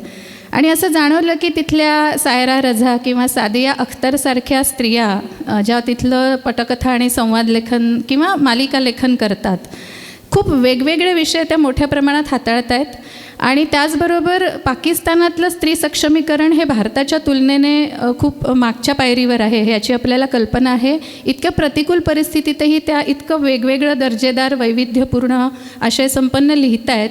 आणि त्या तुलनेने आपल्या ज्या मालिका आहेत विशेषतः मराठी हिंदी रोजच्या, मी ज्याला डेली सोप म्हणेन, त्यात अजूनही हळद कुंकू मंगळसूत्र, ते तुमताना नाना म्युझिकबरोबर ती गर्भवती बिचारी जिन्यावरून पडते, तिला दुधात विष घातलं जातं, हे सगळं जेव्हा होतं आणि तुम्ही इतक्या दर्जेदार लेखिका आहात तेव्हा तुम्ही हे सगळं कसं काय हँडल करू शकता किंवा तुमची घुसमट नाही का होते सगळं करताना? तुमच्या प्रश्नाचा आवाका किती मोठा आहे हे कळलं का तुम्हाला? म्हणजे मी याच्यावर एक प्रबंध लिहू शकते साधारणपणे. म्हणजे तुम्ही पाकिस्तानच्या लेखिकांपासून सुरू करून माझ्या घुसमटीपर्यंत आलात. PhD, दुसरी PhD मला. प्रश्नाचे खूप भाग करायला लागतील, एक टप्प्याटप्प्याने येऊया त्याच्याकडे. सगळ्यात आधी तुम्ही म्हणालात पाकिस्तान. मुळात मालिका हे क्षेत्र असं आहे जे प्रेक्षकांना केटर करण्यासाठीच बनवलं जातं आणि त्याचनुसार त्याची प्रगती होते किंवा ती बंद होते किंवा त्याचा प्रवास सुरू राहतो. एखादी मालिका जेव्हा बनवली जाते तेव्हा त्याच्या आधी, म्हणजे मी ही प्रक्रिया तुम्हाला जाणून घ्यायला आवडेल कारण हे कोणालाच माहिती नसतं की काय झालं आहे. एक 20-25 बायकांच्या ग्रुपला आधी ही कथा ऐकवली जाते आणि सांगितलं जातं की अशी कथा तुम्हाला बघायला आवडेल का. त्याच्यावरती त्यांची जी मतं असतात त्याच्यानुसार त्या कथेमध्ये बदल केले जातात, कधी नाही केले जात आणि मग ती फायनल कथा ठरते आणि त्याच्यावरती मालिका तयार होते. मी खूप छोट्या प्रमाणात ही तुम्हाला प्रक्रिया सांगितली आहे. बऱ्यापैकी डिटेल रिसर्च असतो हा. असं खूप टप्प्याटप्प्याने होतं. आता काय होतं, तिथे जर का त्या मालिका बनतायत आणि बघितल्या जात आहेत म्हणजे तिथे बघणारा वर्ग त्या मानसिकतेला केटर करणार आहे. त्यांची मानसिकता ती आहे, त्यांना ते इमोशन समजत आहेत. आज आपल्या इथे म्हणजे तुम्ही मी समोर बसलेले किती लोक खूप आवर्जून खरोखर मालिका बघायला म्हणून बसतात, हा मला जरा प्रश्न आहे पडलेला. असे हात आले? नाही, नाही ना, नाही. कारण आपल्या मानसिकतेला पटणाऱ्या गोष्टी तिथे नाही आहे. त्याच्यामुळेच मालिका तशा लिहिल्या जातात, कारण तो बघणारा जो वर्ग आहे तो तसा आहे ना, त्यांना ते बघायचं आहे. लेखक म्हणून आमचे पण हे प्रश्न असतात की का आपण परत असं करतो आहे, का खिचडीमध्ये, साबुदाण्याच्या खिचडीमध्ये हळद घालायची म्हणजे उपास मोडेल किंवा तिला उपास असून ते खाताच येणार, हे मला नाही ऑर्गॅनिकली सुचत है ना. मग ते का लिहायचं आहे मी? तर कारण ते बघायला आवडणारा प्रेक्षकच मालिका बघतो आहे. काय होतं, आम्हाला जेव्हा वाटत असतं की आम्ही हे खूप वाईट एपिसोड्स लिहिलेले आहेत, याचं काही होणार नाही आहे, मनस्ताप झालेला असतो, चिडचिड संताप झालेला असतो, आणि जेव्हा त्याचं गुरुवारी रेटिंग येतं ना, तेव्हा ते असं स्पीक मिळतो आम्हाला, स्पाईक आलेला आहे, अरे हे आवडलं आहे, आणि आम्ही कपाळाला हात मारतो, हे आवडलं आहे. हा प्रश्न आम्हालाही पडतो. दुसरी एक महत्त्वाची गोष्ट, आपल्याकडे मालिका जेव्हा सुरू होते तेव्हा ठरलेलं नसतं की त्याचे किती भाग होणार आहेत. पाकिस्तानमध्ये ज्याला आपण म्हणतो फायनाईट सिरीज होतात. फायनाईट, त्यांना माहिती असतं ही 50 भागांची मालिका आहे, ही 100 भागांची मालिका होणार आहे, ही 150 भागांची, ही 13 भागांची, ही 20 भागांची, इतकं माहिती असतं. त्याच्यामुळे ना कथा लिहिणाऱ्याला, पटकथा लिहिणाऱ्याला, संवाद लिहिणाऱ्याला खूप अभ्यास करून लिहिता येतं. आणि ते कॅरेक्टर तुम्ही मालिकेमध्ये गुंता म्हणजे काय, तुम्ही त्या पात्रात गुंता ना, त्या व्यक्तिरेखेत गुंता, तर त्या व्यक्तिरेखेचा आलेख त्याला बांधता येतो ना लेखकाला. आम्हाला तो बांधताच येत नाही, ते शक्यच नसतं. 200 एपिसोड नंतर ते पात्र वेगळंच वागायला लागतं, मग परत 50 एपिसोड नंतर परत येतं, मग अचानक त्याची मेमरी जाते, मग अचानक ती परत येते, कधी कधी तो मरतो, कधी कधी तो जिवंत होतो. हे आम्ही पण या टर्मॉइल्समधून जात असतो की असं कसं पण, म्हणजे आज मला मोहिनी आवडते आहे, उद्यापासून आम्हाला सांगितलं जातं की आता तुला ती नाही आवडत, आणि म्हणतो का असं का झालं, नाही ते बदल झाले. म्हणजे ॲक्टिंग करताना पण आमच्यासाठी तो एक चॅलेंज असतो की मी रोज तुझ्याबरोबर एकत्र स्वयंपाकघरात आपण सीन करतो आहे, मी पोळ्या लाटते, तू पोळ्या शेकते, आणि आज मी तुझ्याकडे बघायचं नाही करायचं, हे काय कठीण आहे, हे असं नाही होऊ शकत. आणि मग ग्रीन रूममध्ये परत एकत्र डबा खायचा आहे आपल्याला ब्रेकमध्ये. So this is a fantastic dynamic of television. It is a dynamic. याच्यात काही चांगलं वाईट नाही आहे. प्रेक्षक आहेत त्यांची आम्ही मागणी पूर्ण करतो आहे. पाकिस्तानमध्ये ते बघायला आवडणारा प्रेक्षक असेल म्हणून ते तसं लिहिलं जातं आहे. आपल्याकडे आपण वेबसिरीजच बघतो आहे आज, किंवा आपण दुसरं काहीतरी बघतो आहे, किंवा मी तर सरळ वाचू लागले पुन्हा, मला काही बघावंसंच वाटत नाही. म्हणजे पंचायतसारखी एखादी सिरियल सोडली तर मला असं खूप आवर्जून काही बघावं बुवा असं नाही वाटत आहे. अभिनयासाठी, स्क्रीनप्लेसाठी काही वेबसिरीज आपण बघतो अभ्यास म्हणून, पण ते अभ्यास म्हणूनच, त्याच्यात मला गुंतायची इच्छा होत नाही, माझा कथार्सिस होत नाही तिथे. म्हणजे आपण जुने सिनेमे बघून जे रडायचो ना, एक आवडायचं आपल्याला की वाटलं, तसं नाही होत. म्हणूनच कदाचित नाटकांना गर्दी वाढते ना. तुम्हाला जे 2 वेळेला तिकीट नाही मिळालं ते कदाचित त्यामुळे असेल. सगळे लोक नाटकांना येत आहेत, नाट्यानुभूती जास्त बरी वाटते आज घ्यायला. तर हा तो प्रश्न आहे. हां, आता तुमचा पुढचा भाग की तुमची घुसमट नाही होत का, तर त्याचं उत्तर मी मला असं वाटतं बोलता बोलता दिलं की हो, घुसमट होते, पण किती रडायचं. आता घेतलं आहे ना, ते क्षेत्र निवडलं आहे ना, करायचं आहे काम, तर रडत काय बसायचं, परत क्रिबिंग काय करायचं. घुसमटच होते बाई माझी, मग जा नागपूरला परत आणि कर लेक्चररशिप, कोणी तुला बांधून नाही ठेवलं इथे, इतकं सोपं आहे ते. त्याच्यामुळे अशी काही घुसमट वगैरे होत नसते. तुम्ही घुसमट व्हायची तर ती बँकेतल्या क्लर्कची पण होत असते. सगळं काम मलाच करावं लागतं, कोणी काही करत नाही, पण सगळं काम मलाच करावं लागतं. ही रड तर जगात प्रत्येक, म्हणजे तो पुरुष असो स्त्री असो, काम करणारी प्रत्येक व्यक्ती एकदा तरी हे म्हणतेच की सगळं मीच करते, पण श्रेय काही मला एकटीला मिळत नाही. तर त्याच्यामुळे ही भावना, ही जागतिक युनिव्हर्सल भावना आहे ही, त्याचं काही नाही होऊ शकत. घुसमट वगैरे ठीक आहे, तुम्ही काही इतके मोठे लेखक आहात का, मग एवढी घुसमट होत असेल तर फक्त स्वांत सुखाया लिहा आणि गप्प बसा, कादंबरी लिहा, घरात ठेवा, प्रकाशित पण करू नका, मग पोट चालणार आहे का तुमचं त्याच्यावर. इतका प्रॅक्टिकल विचार आहे. तुम्हाला पैसे पण पाहिजेत आणि तुम्हाला मनासारखं पण लिहायचं आहे, मग तुम्हाला तुमची घुसमटही व्हायला नको आहे, तर असं नाही होत. सगळं इट इज अ पॅकेज. तुम्हाला या सगळ्या गोष्टी सहन करून, आणि हे फक्त आपल्या क्षेत्रापुरतं नाही आहे मर्यादित, हे प्रत्येकच क्षेत्रात आहे. मी तर म्हणेन निदान आपण खूप सुखी आहोत की आपण कलेशी निगडीत आहोत कुठेतरी. आपल्याला हे एक समाधान आहे की अरे वा, मी काहीतरी परफॉर्म करते आहे, मी एक आर्टिस्ट आहे, एक कलाकार म्हणून मी काहीतरी व्यक्त होते आहे, तर ती अभिव्यक्ती तरी सुरू राहते. कॉर्पोरेट वर्ल्डमध्ये तर तुम्ही जगूच नाही शकत, इतकं ड्राय आणि रुक्ष क्षेत्र आहे ते की तिथे कोणीच कोणाचं नसतं. त्याच्यामुळे उलट मी तरी खूप समाधानी आहे. बाकीच्यांचं मला माहिती नाही, रडणारे रडतात, पण ठीक आहे, रडू द्यायचं, आपण कशाला रडायचं. सिम्पल आहे. आणि काय बॅलन्सबद्दल म्हणाला होतात ना, हां तो एक की एवढे प्रश्न एकाच प्रश्नात, तर तो बॅलन्स तो आपोआप मेंटेन होतो. माझ्या घरी आम्ही थोड्याशा भूमिका अशा टाईम टू टाईम स्विच करत असतो. म्हणजे आम्ही नवरा बायको नाही आहोत, आम्ही लाईफ पार्टनर्स आहोत. सो कधी मी नवरा असते तो बायको असतो, कधी मी बायको असते आणि तो नवरा असतो. तर जेव्हा मी बाहेर असते तेव्हा आत्ता मी नवरा आहे आणि तो घरी आई आहे. सो तो आई करते ती सगळी कामं करतो आहे माझा नवरा, आणि मग जेव्हा तो बाहेर असतो तेव्हा मी आईच आहे, तर मी आईच असते. तर अशा आम्ही त्या भूमिका वाटून घेतलेल्या आहेत म्युच्युअल अंडरस्टँडिंगनी. कारण आजच्या काळात जेव्हा सगळ्या स्त्रिया इतक्या चांगल्या पद्धतीने बाहेर काम करतायत, क्षेत्रात स्वतःचं एक हे तयार करतायत. आत्ता पाटेकर मॅडम त्यांच्या ह्याच्यात म्हणाल्या की आम्हाला घरी जाऊन विचारावं लागतं की ही भाजी करू का. मला आता तुमचं ऐकल्यावर असं वाटलं की मी कधीच विचारलंच नाही, मी तर डायरेक्ट जाऊन करून टाकली. सो कदाचित चुकलं असेल माझं, माहिती नाही, पण मला नाही तशी गरज भासली विचारायची. तुम्ही पण सुरू करा एखाद दिवस, डायरेक्ट वाढा पानात, सवय लागते हळूहळू. It's all about, it's the matter of सवय, बाकी काही नाही. आजकालच्या सगळ्या पिढीला याचीच गरज आहे. आता नवरा बायको, इवन मी तर याही मताची नाही की आता पुरुषप्रधान संस्कृती वगैरे फार राहिलेलं आहे. व्यवस्थित काम करतायत हां बायका. आता हे रडणं बंद करायला पाहिजे की आता नाही बाबा आम्हाला हेच नाही, आम्हाला सपोर्ट. कसला सपोर्ट नाही, केवढ्या बायका बसल्या काय चालू आहे यांच्या घरात आत्ता. नाही ना शक्य हे असं, म्हणजे कुठेतरी ऑटो पायलट मोडवर टाकलं आहे ना तुम्ही. ते कुठेतरी कुठली तरी यंत्रणा असेल, नसेल नवरा करत पण सासूबाई चांगल्या असतील. चला गेला बाजार, तुमच्या घरात काम करणारे मावशी इतके चांगले असतील की तुम्ही सगळं सोडून इथे येऊ शकलात.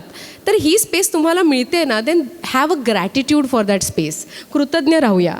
सगळं मिळत असून जर आपण क्रिबिंग करत राहिलो ना की मला नाहीच बा अजूनही मिळते करायला, तर नाही आपण मग कधी पुढे जाऊ शकणार. उलट त्यांनाही अप्रिशिएट करा नवऱ्याला.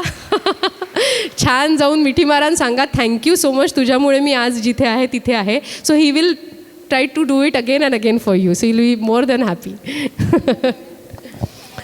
ॲक्च्युली टाळ्या पुरुषांसाठी हव्या होत्या, पण बघा बाईचं मन मोठंच असतं शेवटी, काय करणार.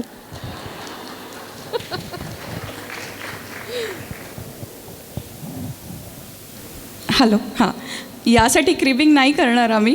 पण पुढला प्रश्न असा आहे की मेल हिरोइझम आम्ही कम्पॅरेटिव्हली मूवीज जास्त बघतो as compared to female heroism, आणि आम्हाला श्वेता पेंडसे यांना फिमेल हिरोइझम करताना बघायला आवडेल.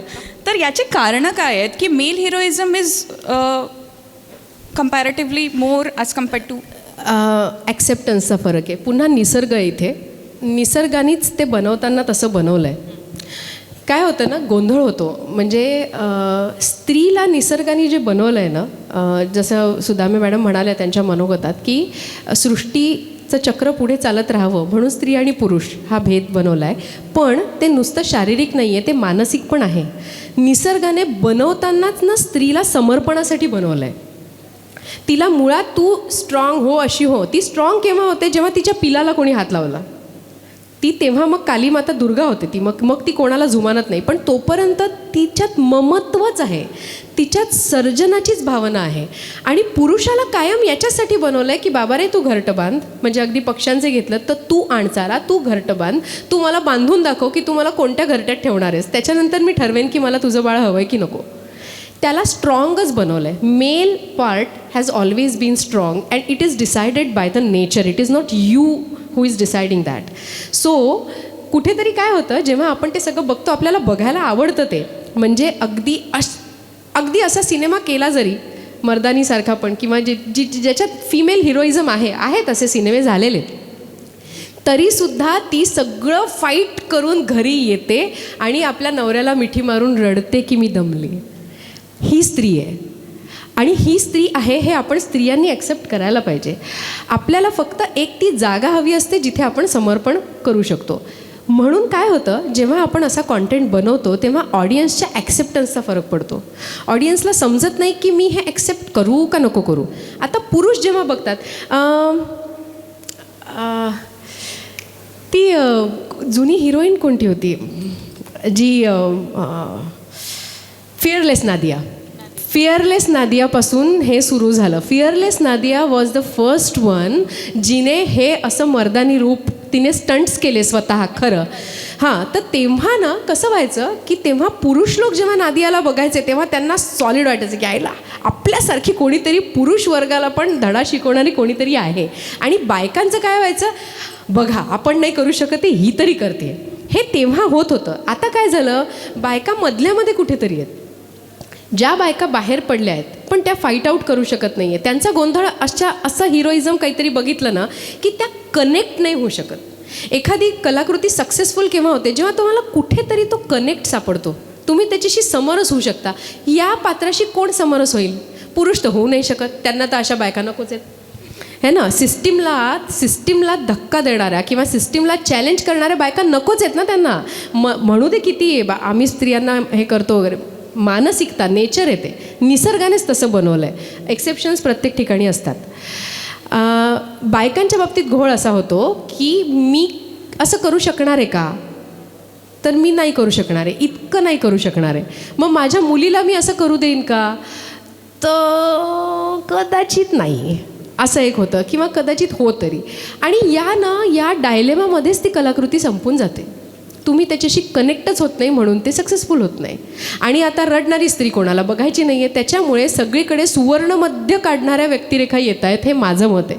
मी तसं लिहीन का, तर नाही, मी फायटर्सच लिहिले आहेत माझ्या लेखणीतून. बार्डोमध्ये पण तेच होतं आणि लपंडावमध्ये पण तेच होतं. माझ्यामध्ये तर ती इट वॉज अ ट्रॅजेडी. पण हो हो हो हो पुरुषी, हो सस्पेन्स थ्रिलर पुरुषी. पण इंग्लिश नाटकं जर का आपण वेस्ट एंडची किंवा ब्रॉडवेची पाहिली तर कितीतरी नाटकं अशी, म्हणजे मी रिसेंटली मिसेस वॉरन्स प्रोफेशन नावाचं एक अप्रतिम नाटक पाहिलं वेस्ट एंडला, लंडनला. अप्रतिम नाटक आहे. आता अशी नाटकं यायला लागली तिकडेसुद्धा, आधी तिथे पण नव्हती. तिथे आपण सगळी बघा ना, ऑथेलो, मॅकबेथ, हॅमलेट हेच करत होतो. तिथपासूनची परंपरा आहे ही. आता नाटकाचा बाजसुद्धा बदलतो आहे जागतिक पातळीवर सुद्धा. सो हे येईल हळूहळू, हे होईल. पण मुळात मी जे म्हटलं ना, ती गल्लत त्याच्यामुळे होते की म्हणूनच बायकांना सिनेमे बघायला आवडतात ना पुरुषांपेक्षा जास्त.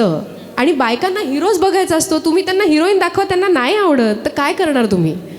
किती तुम्ही त्यांना, हां हम आपके है कौनमधली माधुरी दीक्षित त्यांना फार आवडते, हम दिल दे चुके सनममधली ऐश्वर्या त्यांना आवडते, पण त्यांना हिरोईक फिगर्स नाही आवडत, कारण त्यांना ते रिअलिस्टिक नाही वाटत. प्रश्न हा आहे, वास्तवाच्या किती जवळ ती व्यक्तिरेखा जाते आणि आपण असं करू शकू का, हेच करत असतो आपण कुठलीही कलाकृती बघताना किंवा नाटकातही बायका जे रडतात किंवा आपण जे कनेक्ट होतो तो त्याचमुळे की आपल्याला ते आपल्या जवळचं कुठेतरी आणि ते इथे होत नाही. याला कारण निसर्ग आहे. म्हणजे अर्थात हे माझं मत झालं, मी कुठलं स्टेटमेंट नाही करू शकत, तितकी मोठी नाही मी. आतापर्यंत नाट्यप्रवास खूप उत्तम झालेला आहे आणि एक येत्या काळातसुद्धा खूप अपेक्षा आहेत नाट्यकलाकार म्हणून प्रेक्षकांच्या तुमच्याकडून, अर्थात लेखिका म्हणून पण. कारण ही दुहेरी भूमिका मला खूपच प्रशंसा करावीशी वाटते याची. कारण एकतर अभिनेता म्हणून तुम्ही यशस्वी होता किंवा लेखक म्हणून, पण तुम्ही दोन्ही पातळ्यावर फार उत्तम काम करताय. मला यातही 2 छोटे प्रश्न आहेत हे. एक असं आहे की आपण सिनेमाचा शो म्हणतो आणि नाटकाचा प्रयोग म्हणतो. तर प्रयोग करताना खूप आता अमेरिकेतही तुमचे बरेच प्रयोग झाले, तर एकतर प्रयोगाचं दरवेळेला एक दडपण येतं का, हा एक प्रश्न. आणि दुसरं मला असं विचारावं असं वाटेल की खूप दिग्गज लोकांबरोबर काम केलं आहे, म्हणजे विजय केंकरेंबरोबर तुम्ही काम केलं आहे, सारख्या उत्तम कलाकाराबरोबर केलं आहे, आता डॉक्टर गिरीश ओक यांच्याबरोबर तुमची नाटकं गाजतायत. तर या सगळ्या मोठ्या कलाकारांबरोबर काम करण्याचं आणि कुठेतरी मेल डॉमिनन्स पण होतो का, असा उपप्रश्न पण आहे. तर हे दडपण येतं का, म्हणजे प्रयोगाचं दडपण, मोठ्या कलाकारांबरोबर काम करण्याचं दडपण आणि मेल डॉमिनन्स, या तिन्हीचं दडपण येतं का, आणि येत असेल तर मग ते सगळं कसं मॅनेज करता. शो आणि प्रयोग याच्याकडे पहिले येऊया. सिनेमा तर सगळ्यांना माहिती आहे, तो शूट झाला असतो, मग त्याच्यानंतर एडिट टेबलवर तो खूप बदलतो, एक फायनल त्याचं स्वरूप तयार होतं आणि तेच अनंत वेळेला कितीतरी वर्ष आपण बघत राहू शकतो. त्याच्यामुळे तो शो असतो, जेव्हा पाहिजे तेव्हा बघता येतो, जिथे पाहिजे तिथे बघता येतो, मोबाईलवर, स्क्रीनवर, कुठेही. एकदा ते परफॉर्म केलं आहे ते केलं आहे, असं आहे. नाटकाचा प्रयोग याकरता असतो कारण तो प्रत्येक वेळेला आम्हाला तितक्याच एनर्जीने आणि प्रत्येक नवीन ठिकाणी, आजही म्हणजे मी अमेरिकेत जेव्हा गेले प्रयोग करायला, आणि तिथली नाटकं बघितली तेव्हा मला एक गोष्ट प्रकर्षाने जाणवली. सर तुम्हालाही हे जाणवेल आणि लक्षात येईल मी की काय म्हणते आहे. आजही आपलं थिएटर फिरतं आहे हो. आपल्याला आपला प्रयोग घेऊन ठिकठिकाणी जायला लागतं आहे. तिथे वर्ष 2 वर्ष 5 वर्ष एका थिएटरला तेच एक नाटक सुरू आहे. मग ते लोक का नाही चांगला प्रयोग करणार आपल्यापेक्षा? म्हणजे सगळ्यांचं असं म्हणणं होतं काय करतात आपण कुठेच नाही, काय करतात आपण कुठेच नाही. माझं असं झालं नाही, आपण याच्यापेक्षा खूप वर आहोत. कारण आपण वेगवेगळ्या परिस्थितीत नाटक करतोय, रोज प्रवास करून नाटक करतोय, रोज वेगळ्या थिएटरला. तिथे स्टेजचे डायमेन्शन्स बदलतात. म्हणजे आज 38 कृष्णविलाचा सेट या स्टेजवर मी लावला तर तो वेगळा लागेल, उद्या मी शिवाजी मंदिरला लागला तर तो कॉम्प्रेस होईल, टिळक स्मारकला तो आणखीन कॉम्प्रेस होईल, भरतला तर तो आणखीन विचित्र लागेल. सो आपण फिरतो आहोत आणि अशा सगळ्या परिस्थितीत प्रत्येक वेळेला खरोखर तो एक प्रयोगच आहे. कारण आम्हाला नाही माहिती की काय होणार. नाटकात व्हॉईसला खूप महत्त्व आहे, आवाजाची फेक, शेवटच्या रांगेपर्यंत आवाज गेला पाहिजे. या शिक्षणात आम्ही मोठे झालेले लोक. पण आता आम्हाला मुंबईसारख्या ठिकाणी पण लेपल वापरावे लागतात, कारण एकाही नाट्यगृहाची साऊंड सिस्टीम चांगली नाहीच आहे. शेवटच्या प्रेक्षकाला आवाज ऐकू न जाणं हा कलाकार म्हणून आमचा दोष नाही आहे, हा तिथल्या साऊंड सिस्टीमचा दोष आहे. मग आम्हाला लेपल वापरावे लागतात. मग प्रत्येक वेळेला तो लेपल बरोबर आवाज फेकेलच का, त्याची लेवल मॅच होईलच का, हा पुन्हा एक प्रयोग आला. म्हणजे आमचं तर जाऊ द्या, आम्ही धडपडणं, वाक्य विसरणं, प्रॉपर्टी विसरणं, लेट एंट्री घेणं, हे सगळे प्रयोग सोडून द्या. पण तांत्रिक बाजू पण आम्हाला सांभाळाव्या लागत आहेत. म्हणून तो प्रयोग होत जातो. प्रत्येक वेळेला एक प्रयोग होत जातो. त्याच्यातून खूप गमती पण होतात. पण म्हणूनच त्याचा लाईव्हलीनेस कायम राहतो. आम्हाला ते करत राहावं असं वाटतं. कारण प्रत्येक वेळेला ती अनुभूती वेगवेगळी असते ना. एखादा प्रयोग रंगतो, एखादा वाईट होतो, मग तुम्ही तोंडावर पडता, मग तुम्हाला तुमची लायकी कळते की तुम्हाला असं वाटतंय की तुमचे 200 प्रयोग झाले, पण तुम्ही ब्लँक होता अजूनही स्टेजवर, म्हणजे तुम्ही लायकीत राहा. आणि तुम्ही जे म्हणालात की दडपण येतं का, तर हो, ते यायलाच हवं. ते प्रत्येक प्रयोगात यायला हवं. ते तुमचे 500 प्रयोग होऊ दे, 1000 प्रयोग होऊ दे, 5000 प्रयोग होऊ दे, तरी ते यायला हवं. कारण ज्या दिवशी तुम्हाला ते येणार नाही त्या दिवशी तुमच्या डोक्यात हवा गेली आहे, तुम्ही बनचुके झालात आणि तुम्ही तोंडावर पडणार स्टेजवर, तुम्ही माती करणार, तुम्ही वाक्य विसरणार, नाहीतर तुम्ही काहीतरी होणार, तुम्ही ब्लँक होणार. रंगभूमी तुम्हाला तुमची जागा दाखवते, या मताची मी आहे. आणि ते व्हायलाच हवं. मग मी आणि डॉक्टर गिरीश ओक आम्ही 38 कृष्णविलाचे आता 297 प्रयोग केलेत. पण अजूनही 38चा प्रयोग लागला तरी आम्ही संपूर्ण 2 तास चक्री करतो, वाक्य बोलतो आमची, त्याच्याशिवाय आम्ही प्रयोग नाही करत अजूनही. म्हणजे मी तर करायलाच हवी, पण डॉक्टर गिरीश ओकांसारखा माणूसही ते करतो. आम्ही सिन्सिअरली ते ठरवतो की इतके वाजता भेटायचं थिएटरला, 2 तास आधी चक्री करायची, मग प्रयोग करायचा.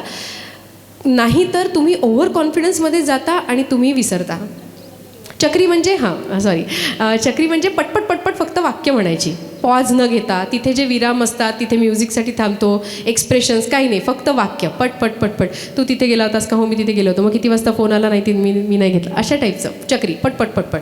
पण ती रिव्हिजन एक आवश्यक असते, तुमचे कितीही प्रयोग झाले तरी. म्हणजे अमेरिकेत आम्ही 13 प्रयोग केले, पण त्या 13 प्रयोगांच्या मध्ये जर 3 दिवसाची जरी गॅप गेली असेल 2 प्रयोगांच्या मध्ये, तरी आम्ही एकदा चक्री करायचो आणि मग प्रयोग करायचो.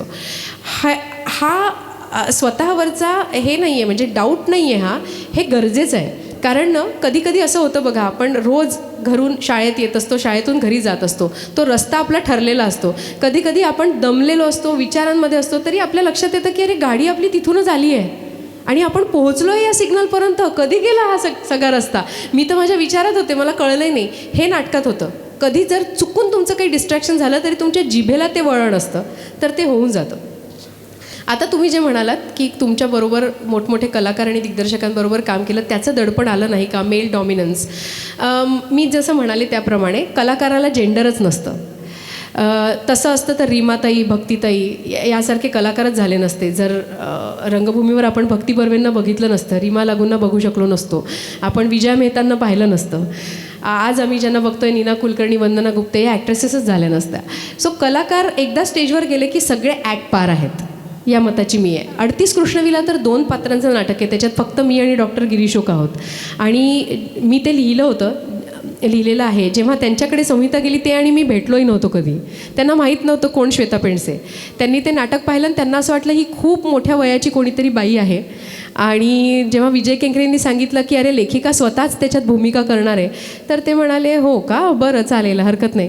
आणि ते त्यांचा जेव्हा मेसेज मला आला होता तेव्हा त्याच्यात तुम्ही वगैरे असा उल्लेख होता की तुम्ही लिहिलं आहे ते नाटक करूया वगैरे. तर त्यांना साधारणपणे असं वाटलं असेल की पोक्तं कोणीतरी स्त्री आहे ही. जेव्हा आम्ही भेटलो तेव्हा त्यांना लक्षात आलं की काय आहे, कोण आहे हे पात्र. पण त्याच्याने त्यांच्या मनातला आदर म्हणा किंवा एका कणाचंही कमी नाही झालं किंवा त्यांनी मला कधीच डॉमिनेट नाही केलं. मी काम केलेल्या प्रत्येक व्यक्तीच्या बाबतीत मला आलेला अनुभव हाच आहे की सगळे माझ्याशी चांगलेच वागलेत.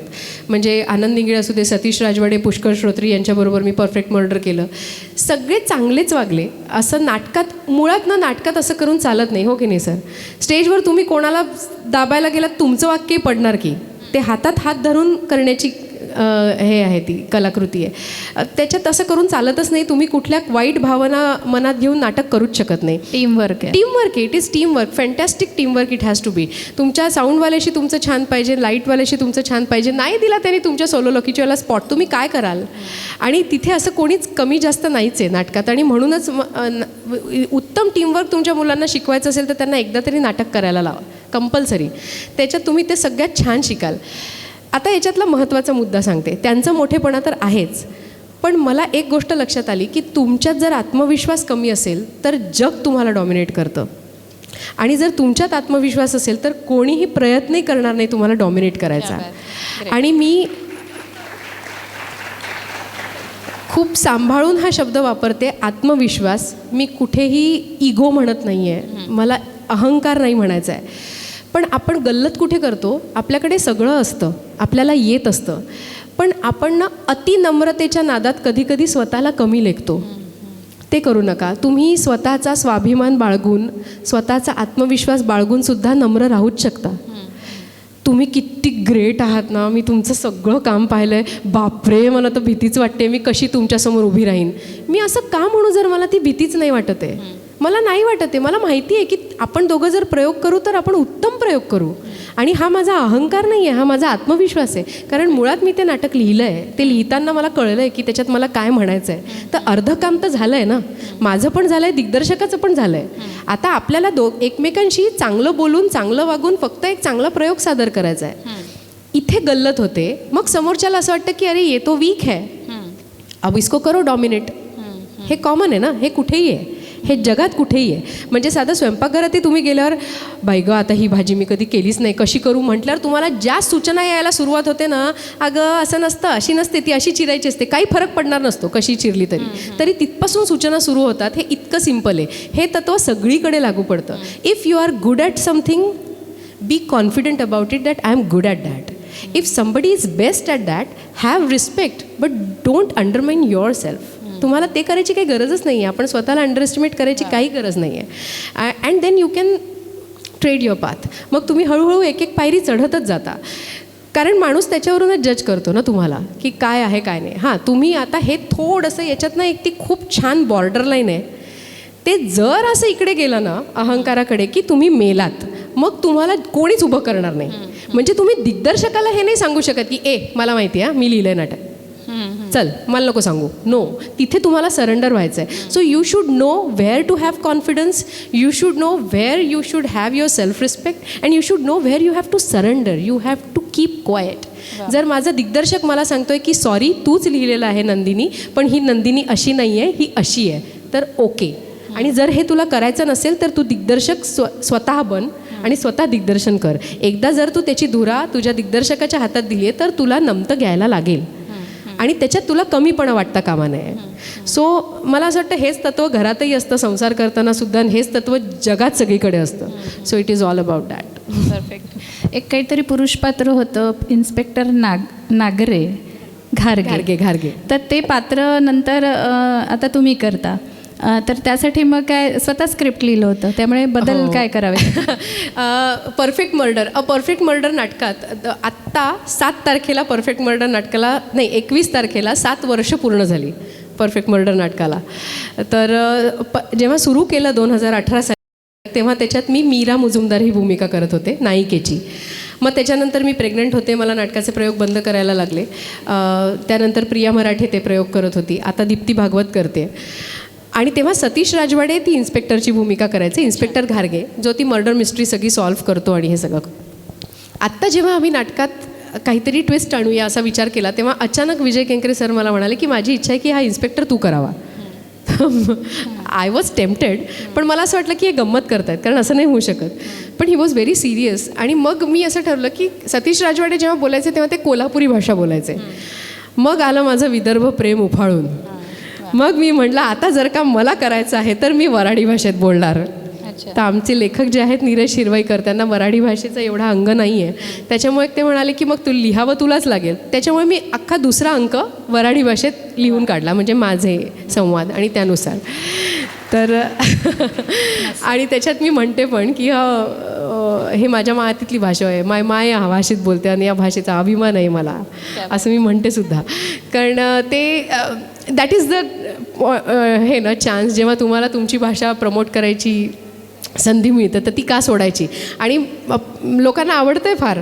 म्हणजे एकच आम्हाला फक्त हे होतं की कळणार का यांना ही भाषा, म्हणजे काऊन साहेब का झालं, का गलती झाली, गलती बाय आपण हिंदी शब्द मध्ये मध्ये येतो ना. तर मी सरांना म्हटलं सर कळेल, ऐका तुम्ही, हे कळेल. आणि लोकांना ते फक्त कळतच नाही, लोकांना ते आवडतं पण आहे. माझ्यासाठी एक अभिनेत्री म्हणून ही खूप मोठी गोष्ट होती की एक तर केलेल्या नाटकात परत तुम्हाला आमंत्रित केलं जाणं एकदा सोडल्यावर, आणि त्या पात्रासाठी नाही एका दुसऱ्या पात्रासाठी, तेही पुरुष पात्र तुम्ही करावं म्हणून त्याला फिमेल केलं जातं आहे. ही माझ्यासाठी एक अभिनेत्री म्हणून खूपच आनंदाची आणि अभिमानाची गोष्ट होती. सो मला फार गंमत येते. प्लीज परफेक्ट मर्डर नाटकाचा प्रयोग जर कुठे बघायला मिळाला, तुम्ही तिकडे असाल तेव्हा, आता विदर्भात इतक्यात येणार नाही ते, पण बघा. 38 कृष्णविला पण बघा, इन्स्पेक्टर घारगेंचा. त्यांनी मला म्हटलं एखाद दुसरा संवाद बोलून दाखवा. किशोर बळी स्वतः कलाकार आहेत, हो, तुम्ही पाहिला की नाही प्रयोग आमचा, यायला पाहिजे तुम्ही. म्हणून दाखवते. अरे माहोल निरंजन मुजुमदार साहेब, it is a pleasure to meet you sir. बापा अचंबा कायचा होऊन राहिला तुम्हाला. अरे फॅन आहो ना आम्ही तुमचे. अरे पाहिलं ना तुम्हाला टेस्ट क्रिकेट खेळतानी साहेब, ते बॉलले हवेमध्ये फ्लाईट देऊन बॅट्समनले गंडवून जे का क्रीजच्या बाहेर काढायचे ना तुम्ही, एकच नंबर गज्जब राहायचं ना ते. क्या बात है, सुपर. असं ते अख्खं नाटकभर मी बोलते आणि नंतर शेवटी फक्त ते त्याचा उलगडा होतो की actually I can talk Marathi, but me he language select केली आहे कारण माझ्या मातीतली भाषा आहे, मला अभिमान आहे, असं मी सांगते. प्लीज परफेक्ट मर्डर नाटक बघा. नाटकही खूप छान आहे, त्यातला सस्पेन्सही छान आहे, आवडेल तुम्हाला. नक्की. खूप छान गप्पा चालू आहेत आणि खरं तर आम्हाला अजून खूप बोलायला आवडेल, पण आता वेळेमुळे मुलाखतीच्या शेवटाकडे येतो. एक छोटासा रॅपिड फायर राऊंड आहे. अरे बापरे, अगदी सोपा आहे. कोणाची नावं विचारू नका, मला नावं आठवत नाहीत. याचं प्रात्यक्षिक आत्ताच झालंय मला. खूप सोपा राऊंड आहे. त्यांनी हात वर केलाय. असं आहे की मालिका प्रसिद्ध व्हायच्या आधी, मगाशी जसं आपण म्हणाले की प्रेक्षकांना आवडतं म्हणून आम्ही हे देतो, तसं योग्य काय द्यायला पाहिजे हे सांगण्याकरता काही अशी काही व्यवस्था आहे का आपल्या ह्याच्या?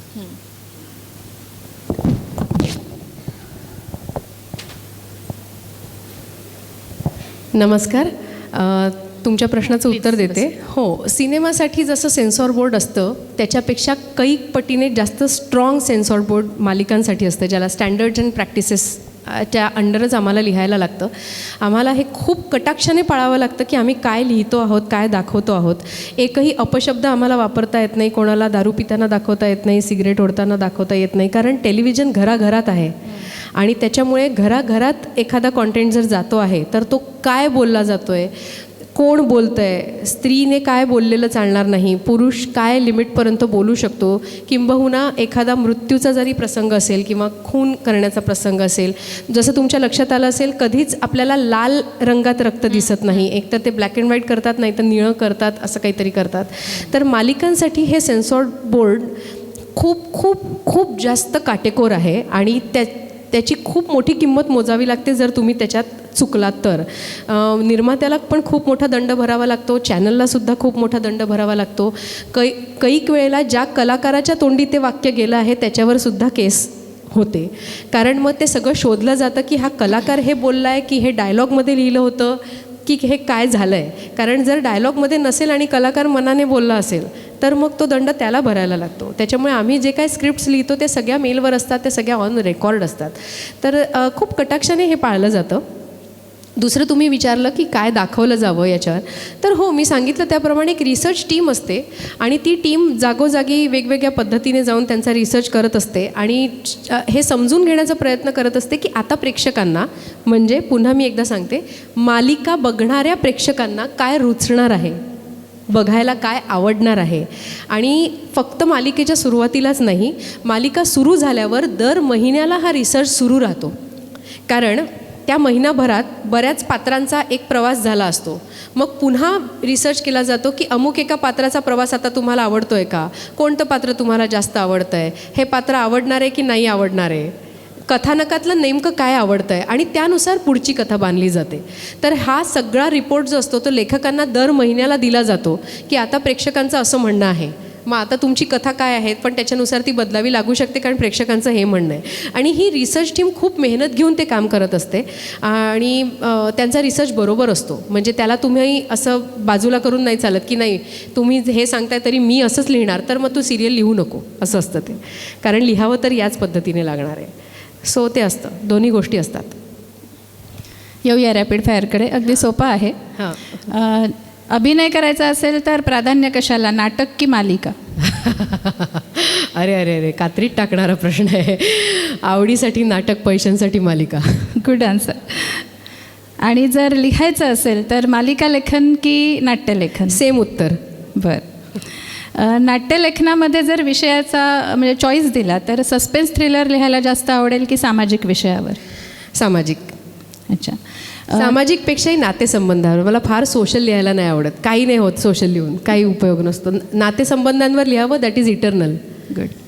नाट्यलेखिका किंवा रूपांतरकार या दृष्टिकोनातून पाहिलं तर जास्त प्रभावी कोण वाटतं, शांता गोखले की विजयाबाई?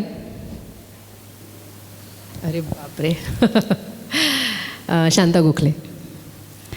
जास्त आवडता सहकलाकार कोण, ज्याच्याबरोबर अगदी कम्फर्टेबल वाटतं, गिरीश ओक की आनंद इंगळे? गिरीश ओक. नागपूरकर म्हणून? नाही, प्रयोग संख्या जास्त आहे. प्रयोग संख्या खूप प्रयोग केले. म्हणजे आणि आता दुसरं नाटक करते ना, नकळत सारे घडलेचे आम्ही फक्त 67 प्रयोग केले. सो हे खूप अर्ली होईल हे म्हणणं. आणि जर का आम्ही 297 प्रयोग एकत्र करतो आहे आणि पुन्हा दुसरं नाटकसुद्धा एकमेकांबरोबर करतो आहे, म्हणजे त्यांनासुद्धा अभिनेत्री म्हणून मी चालते आहे. सो असावी ती कम्फर्ट लेवल. लेखन करताना प्राधान्य कुणाला असतं, स्वतःतल्या लेखिकेला की प्रेक्षकांच्या नजरेला? नाही नाही, माझ्यातल्या लेखी नेव्हर. प्रेक्षकांची नजर वगैरे नाट्यलेखन करताना तर नाहीच. मला जे वाटतं तेच, मग ते मी मनापासून लिहिलं की आपोआप त्यांना ते पटतं. फिटनेस फ्रीक आहात तरी विचारते की चॉईस दिली तर मुंबईचा वडापाव की नागपूरचा वडा भात? हा, नागपूरचा वडा भात. तो रोज खाऊनही मी फिट राहू शकते. I will run for 10 miles just to eat that vada pav. आणि जास्त निवांत कुठे वाटतं, म्हणजे कामामुळे मुंबईला राहता, मूळ नागपूरकर आहात, जास्त निवांत कुठे वाटतं, मुंबई की नागपूर? शेगाव. खूप छान. निवांत, शांत, मनातून शांत करणारी एकच जागा. नागपूरही नाही, कलकलाटामध्ये नाही, सगळीकडे कलकलाट. शेगाव. शेगाव अर्थात शेगाव. आणि आता हा शेवटचा प्रश्न. तुम्ही मुळात विदर्भाच्या आहात आणि हे विदर्भ साहित्य संमेलन आहे, तर आमच्या विदर्भाच्या मुली ज्या तुमच्या कलाक्षेत्रात येण्यात इच्छुक आहेत त्यांच्यासाठी एक महत्त्वाचा सल्ला काय? हां, मला असं वाटतं 2-4 महत्त्वाच्या गोष्टी मी आपल्या माझ्या विदर्भाच्या. बोलण्यातच, हो, आपल्या विदर्भाच्या मी बोलतानाच बोलले. त्या गोष्टी लक्षात ठेवा आत्मविश्वासाच्या बाबतीत आणि सगळ्या गोष्टींच्या बाबतीत. घरातूनही मी जे म्हटलं की ती रुजवणं पाहिजे, ते घरातूनही पाहिजे. या पलीकडे जाऊन मी सांगते की तुम्हाला जर का कलाक्षेत्रात मोठं व्हायचं असेल तर प्रत्येक क्षेत्रासाठी एक वेगळी जागा आहे. जसं आता तुम्हाला अभिनय किंवा लेखन क्षेत्रात यायचं असेल तर मुंबई ही एकमेव जागा आहे जिथे तुम्हाला यायला लागतं, कारण तिथेच ती सगळी इंडस्ट्री आहे.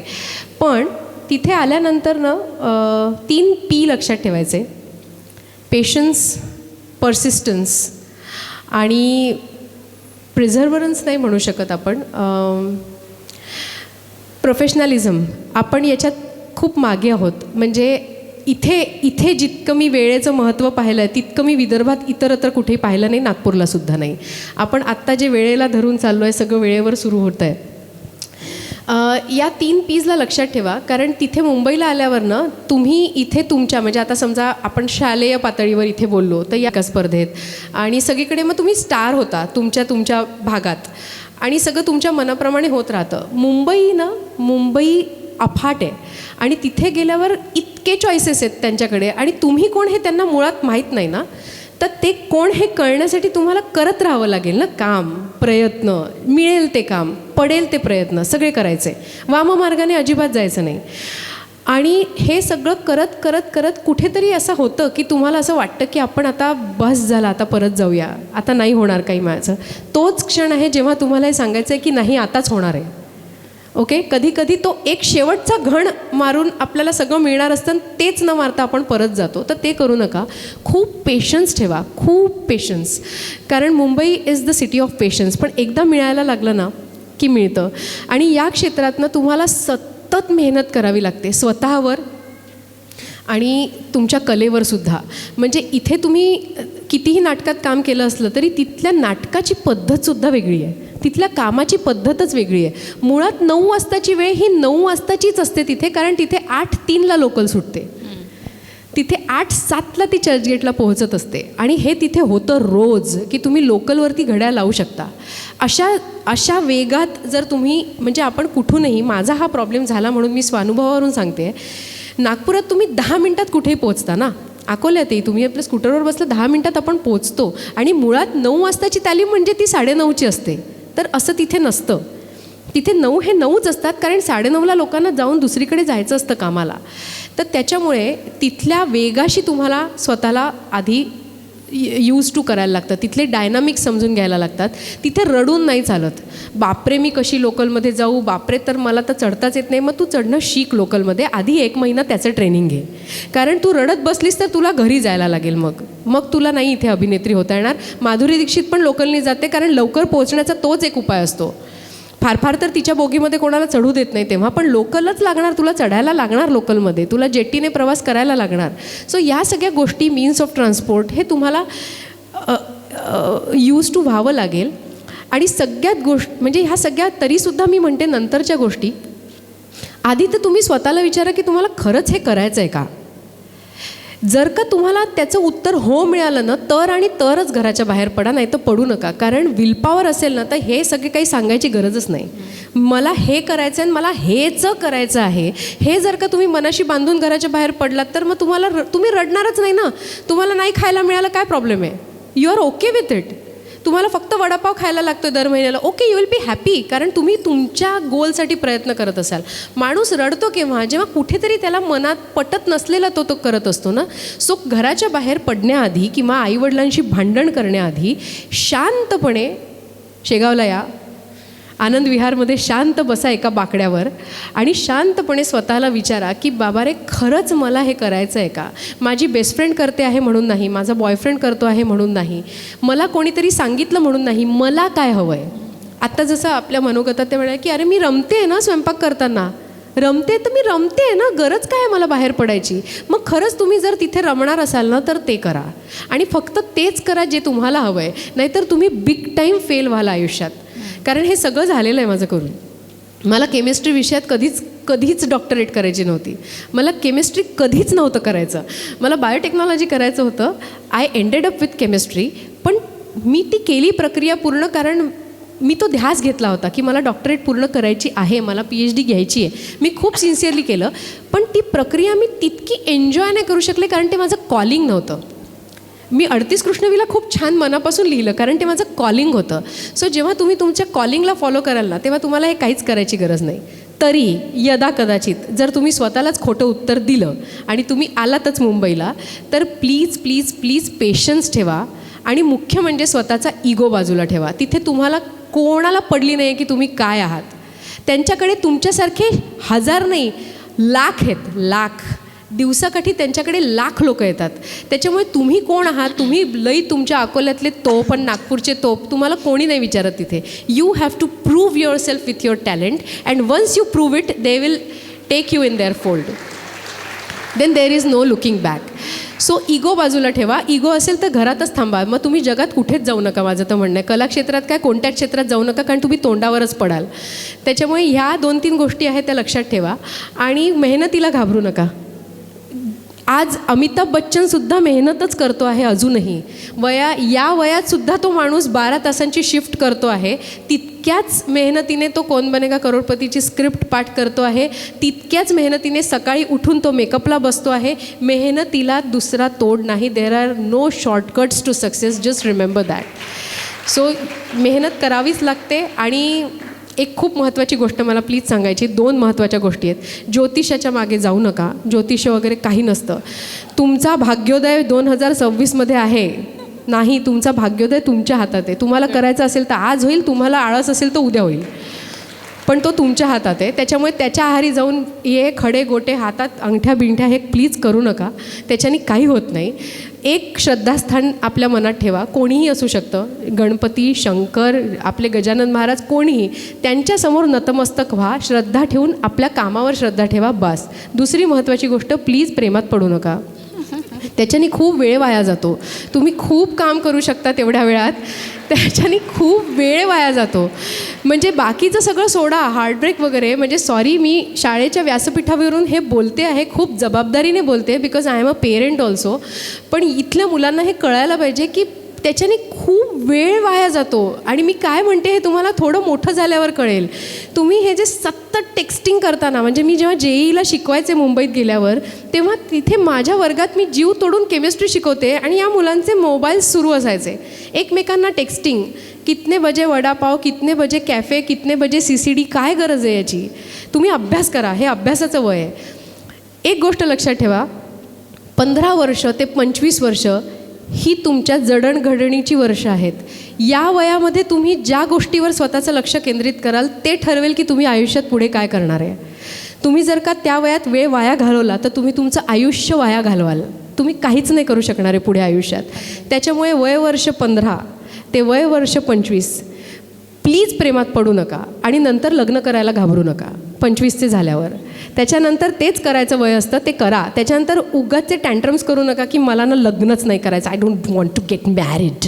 असं विसं काही नसतं आयुष्यात. ते करायचं असतं, ते छान असतं, त्याच्याने तुमच्या आयुष्याला पूर्तता येते. पण प्लीज जेव्हा अभ्यास करायचा आहे तेव्हा अभ्यास करा, कारण ती दिशादर्शक वर्ष असतात. तेव्हा तुम्हाला ॲक्च्युअल स्वतःचं कॉलिंग कळतं की तुम्हाला काय हवं आहे. ती वर्ष एकदा हातातून निसटून गेली की तुमच्या लक्षात येईल की तुमचं डोकं जे आहे ते इतरांच्या मतांनी भरलेलं आहे. तुम्हाला नाही कळते, तुमची थॉट प्रोसेस कोणीतरी बनवली आहे. आयदर तुमच्या बेस्ट फ्रेंडनी, जर तुम्ही प्रेमात नाही पडलात तर, नाही तर तुमच्या गर्लफ्रेंडनी किंवा बॉयफ्रेंडनी. मॅक्झिमम वेळेला बॉयफ्रेंडनीच बनवलेली असते. गर्लफ्रेंड्सच्या मतांना बॉयफ्रेंड्स लोक हेच देत नाही, किंमतच देत नाही. त्याच्यामुळे ती तुमची थॉट प्रोसेस नसते. And you end up doing wrong things. You end up in a wrong career, doing a wrong course. So please, this is the age you have to understand what you have to do in what age. This is very very important. So वाचन वाढवा, खूप वाचन करा. प्रेमात पडायचंच असेल तर पुस्तकांच्या प्रेमात पडा. जे तुम्हाला पुस्तकातून मिळेल ते तुम्हाला जगात कुठेही नाही मिळणार. ट्रस्ट मी, तुम्ही 1 आठवडा 2 आठवडे फक्त वाचन करा, फक्त वाचन. त्याच्यानंतर तुम्हाला गरजच नाही वाटणार की तुम्हाला कोणी हवं आहे तुमच्या आयुष्यात. पुस्तकांसारखा दुसरा मित्र नाही.